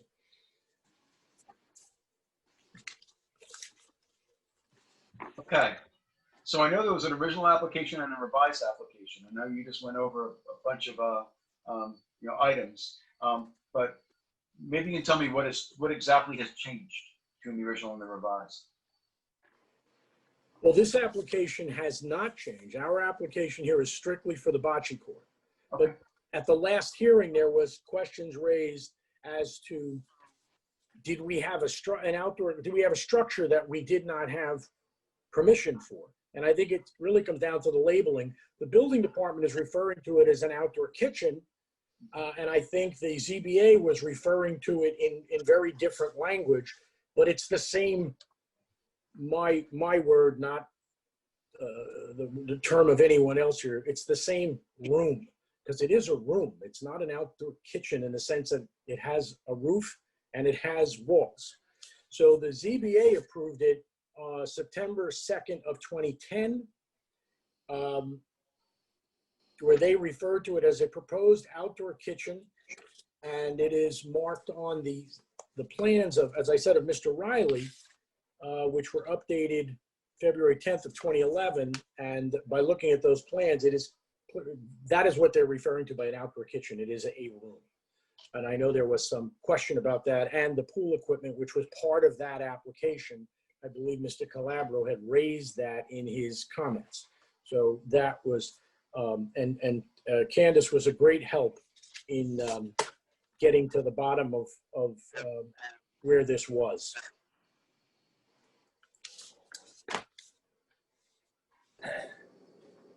How do we feel? I just want to ask my colleagues, how do we feel about the bocce court? And I think it's one of those things where it's an as-built, there's a conforming location. Yeah, look at that. Challenge. The fact that there's a conforming location is a bit of a problem. For me, it is because we're supposed to grant the least amount of relief necessary, and we can grant no relief, and you can relocate it to a conforming location. There is no conforming location. There's no conforming location that. For the bocce court, there is none. I would disagree with that. Well, if you look at the survey, you'll see that you would have to remove an entire berm to put it in, and the only place it could go would be to the west of where it is right now. I mean, that's an aesthetic feature that the client decided to go on. So that doesn't make it, in my mind, so that there's no conforming location. Understood. So in other words, you'd have to trade off the bocce court for something else that's on this very active, very busy survey. Well, I suppose we could go back to the homeowner and see if he wants to make that trade-off. I obviously can't answer that question for him. But it would be a tremendous expense to move that berm and all of that vegetation out of there. That was part of the reason it was put there, was to shield the backyard from neighbors. Do we have an estimate as to what it would cost to move the berm, I'm sorry, not the berm, but move the bocce court to a conforming location? The company that did the bocce court said they couldn't give an estimate because it would be so prohibitive and they wouldn't remove that berm. So he would have to go out and get some landscape contracting company to come in and give him an estimate to remove all that vegetation and to remove all of that soil. Okay. Well, I'm just thinking for your client's benefit, it may be to your advantage to have something in the file saying how much it would cost, showing a financial impact. I certainly could get that. We could then have some landscape architect or one of the landscape companies come in and give us a cost estimate to move that berm and that court. Okay, well, I would suggest that you do that, and that's something that members of this board can consider. That would help with my decision for sure. Okay. And I'm not sure whether there are 4 votes to grant relief for the bocce court. I really do not know. Yeah, so I mean, I can ask board members if they want to state their position at this point, but you know, I don't really know whether we're going to be able to get to 4 here. I personally can't wait until we have to start to deal with cornhole courts. Wait and see, Jay. Wait and see, Jay. It's gonna come. Probably originated in Virginia. I mean, this survey is they have so much going on this one lot. A lot on the property. Extraordinary. There's like nothing, no stone left unturned, no inch of space left unturned.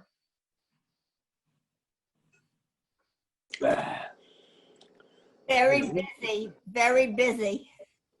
Yeah. Yeah. The berm is huge. At least that is the one, you know, going next to the bocce ball court. And then there's another one to the east, a pool to the east. Just a lot of, you know, they're trying to get an awful lot on this lot. And a bocce ball court, well, you know, we grant relief for tennis courts, we grant relief for pools. We don't normally grant relief for bocce courts we have. But usually it's when there are legitimate reasons for that is where there is actually no conforming location. And yes, it would cost the applicant to move the bocce court to a conforming location. It would mean the loss of one of the many, many things going on this lot.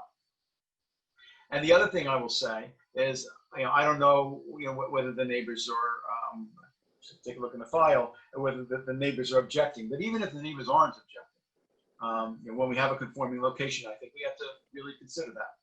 And I understand, Steve, you say there really is no conforming location without giving something up. But that's not the same as no conforming location. But you're asking them to remove vegetation. Well, he can do Yes, without the Mr. bocce court altogether. That too. Yeah, he doesn't have to have that. I mean, what else is he gonna put in?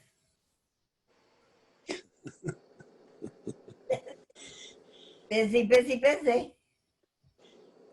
But again, I will point out, the berm is all vegetation. So what he has done is he's brought more vegetation onto his property. Now you're saying in order to get the bocce court, you want him to remove vegetation. What he's done is he's screened the bocce court from his view and put it next to his neighbors.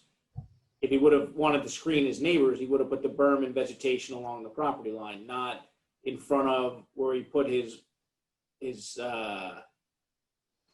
LP tank, his shed, his bocce court, his pavers and garden. He screened that away from himself, putting it next to his neighbors. Those are not the neighbors that objected.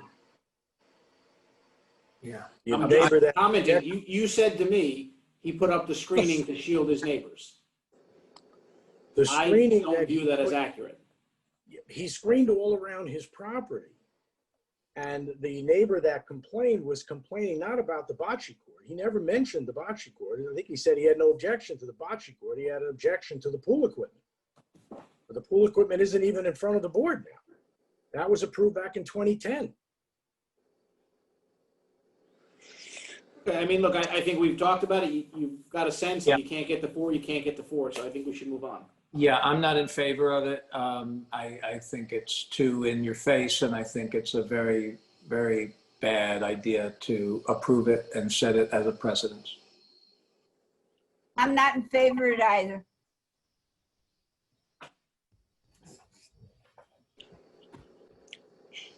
I'd like to wait and see what the cost is, if there's a cost estimate that's going to be submitted. I agree with Cornelius. Well, we know it's going to be prohibitive. I don't really care how much it's going to cost. I'm not in favor of it.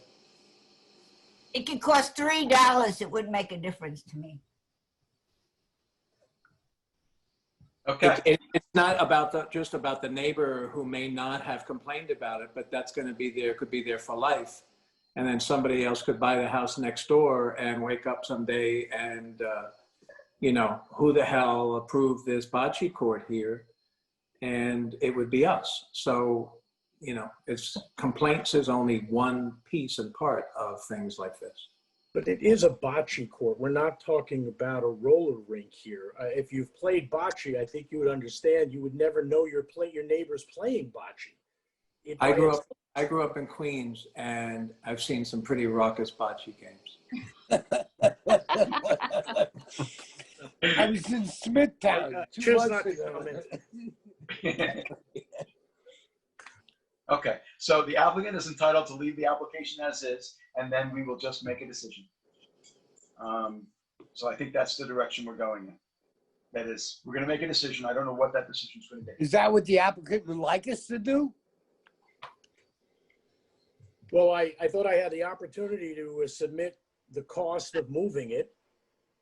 And, but if the board if I don't have 4 votes, then I don't want to waste your time. People are busy. You don't need that. So if I don't have the votes. No, you can do written submissions. We'll take your written submissions. You know what I mean? Is there a seal or a CC for that shed too by the bocce court? Yes. Yes. Okay. Thank you.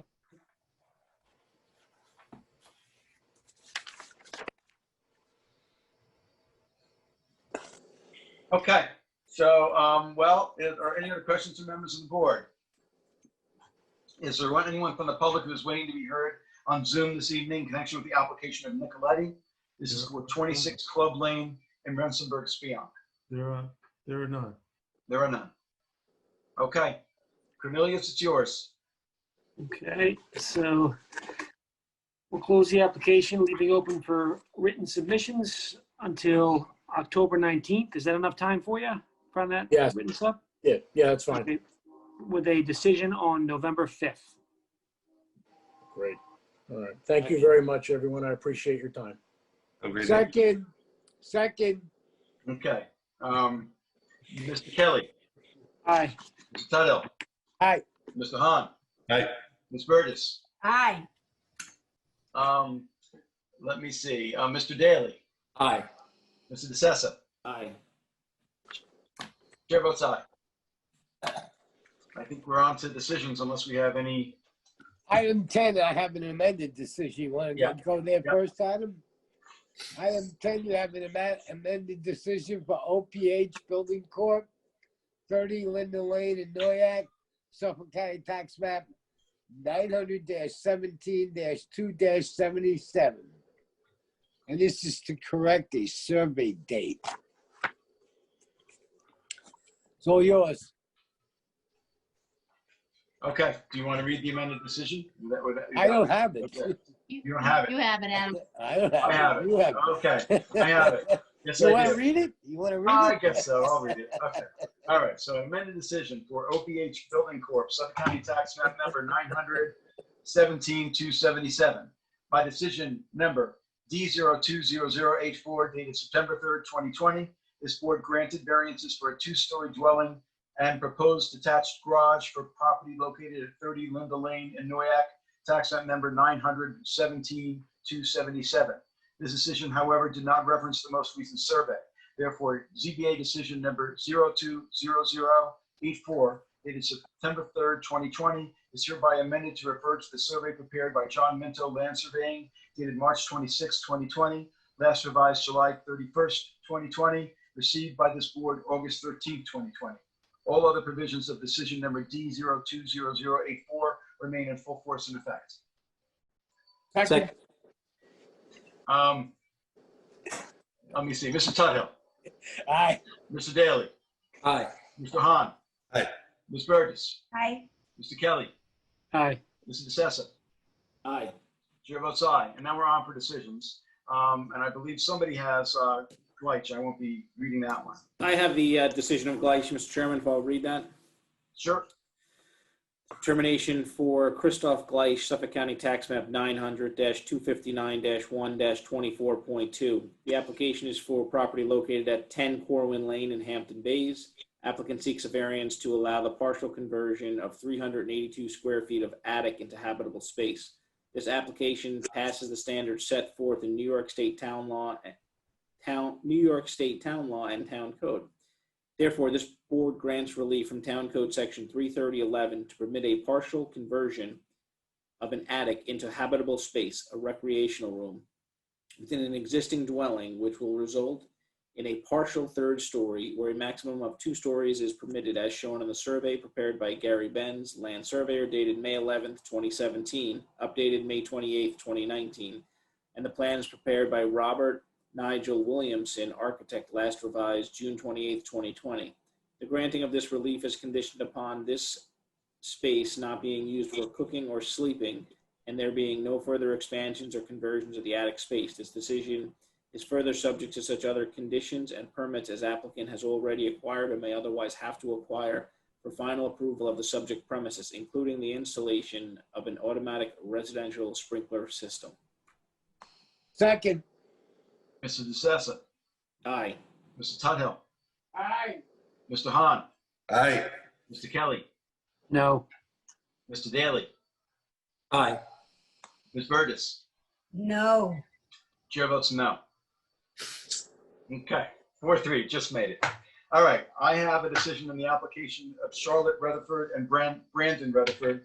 This is property located at tax map number 900-8129.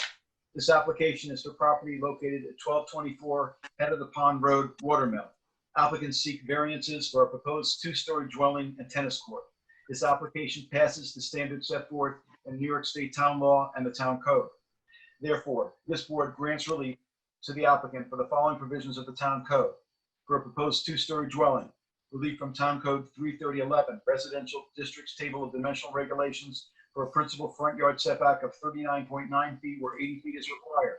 And 2, for a proposed tennis court, relief from Town Code 330.115 D5, continuance for an accessory side yard setback of 12 feet where 20 feet is permitted.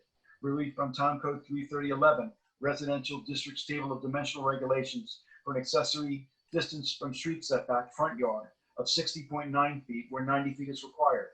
And Town Code 33076D, placement of accessory buildings, structures, and uses in all districts, and Town Code 33083C yards to allow the proposed tennis court to be located within the required side yard of the principal building.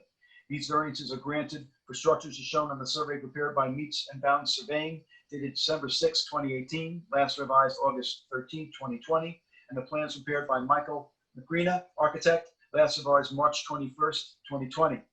The grant of the foregoing relief is subject to such other conditions and permits as applicant has already acquired or may otherwise have to acquire for final approval of the subject premises, including the removal of any non-conforming fence on the premises. Second. Mr. Tudhill. Aye. Mr. Hahn. Aye. Mr. Daly. Aye. Mr. Kelly. Aye. Ms. Burgess. Aye. Mr. DeSessa. Aye. Chair votes aye. Next decision I have is in the application of Nathan Ashavili and Heather Levine for Suffolk County Tax Act Number 900-161 3.6. This application is for property located at 176 Flying Point Road, Watermill. Applicants seek a variance for rear yard lot coverage for a proposed tennis court that was reduced to 55 feet by 110 feet. This application passes the standards set forth in New York State Town Law and the Town Code. Therefore, this board grants relief to the applicant from Town Code 33077D, placement of accessory buildings, structures, and uses in all districts for a rear yard coverage of 31.3% for the location of the proposed 55 by 110 foot tennis court, where a maximum of 20% is permitted, as shown on the survey prepared by Barrett, Bonacci, and Van Weel, PC, dated July 30th, 2019, last revised August 14th, 2020. The grant of the foregoing relief is subject to other conditions and permits as applicant has already acquired or may otherwise have to acquire for final approval of the subject premises.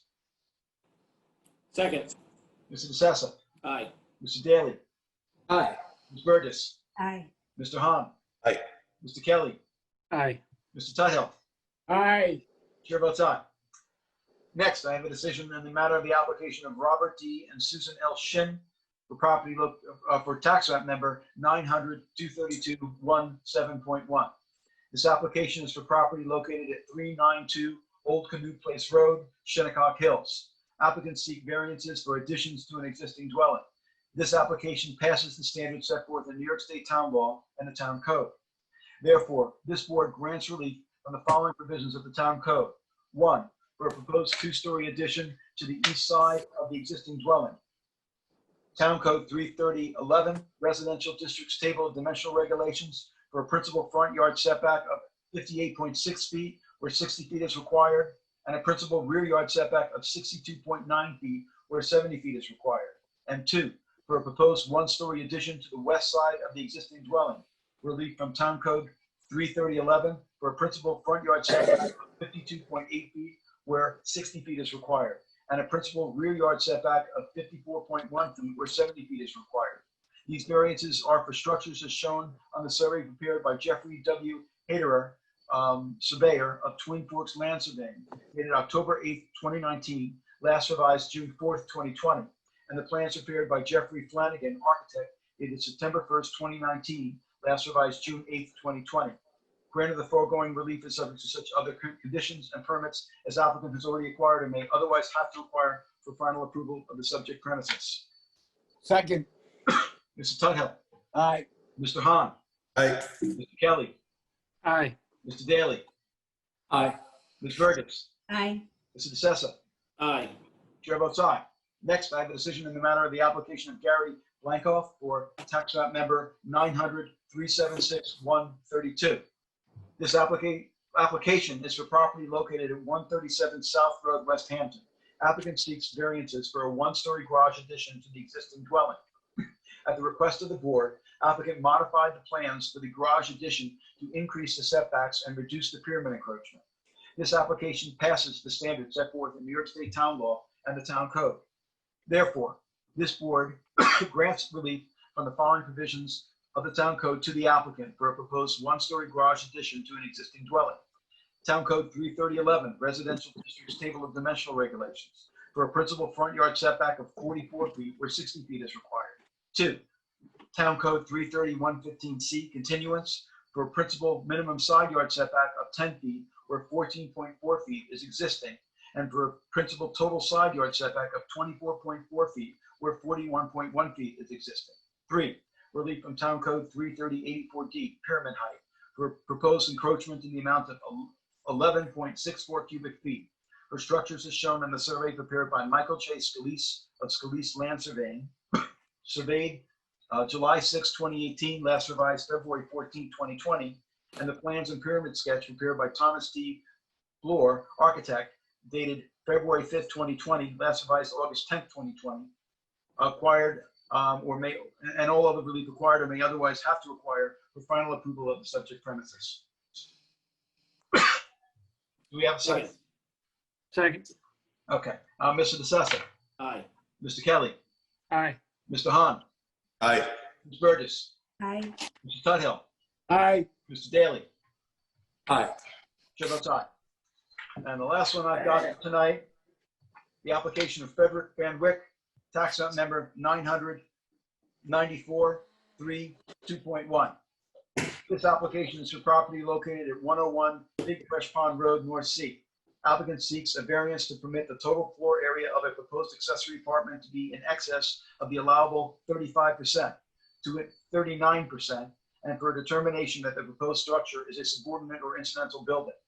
This application passes the standards set forth in New York State Town Law and the Town Code.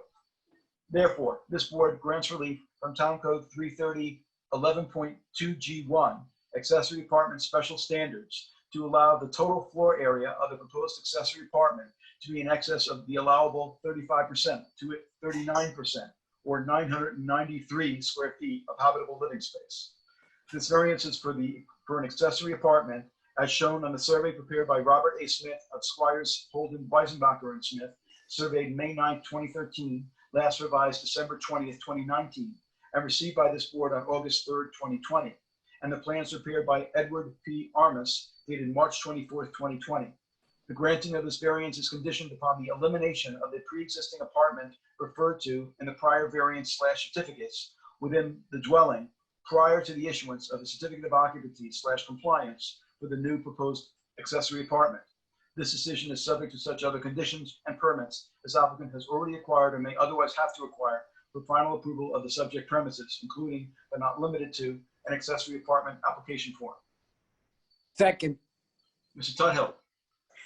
I'd like to vote yes. I would also like to make sure that Mr. Anderson understands. I appreciate Mr. Anderson's patience through this application. Okay, so that would be an aye. It is an aye. I said aye first. Okay. Mr. Hahn. Aye. Mr. Kelly. Aye. Mr. Daly. Aye. Ms. Burgess. No. Mr. DeSessa. Aye. Chair votes aye. I think we're done. Motion to close. Do we have a second? All in favor? Aye. Aye. Aye. We are closed.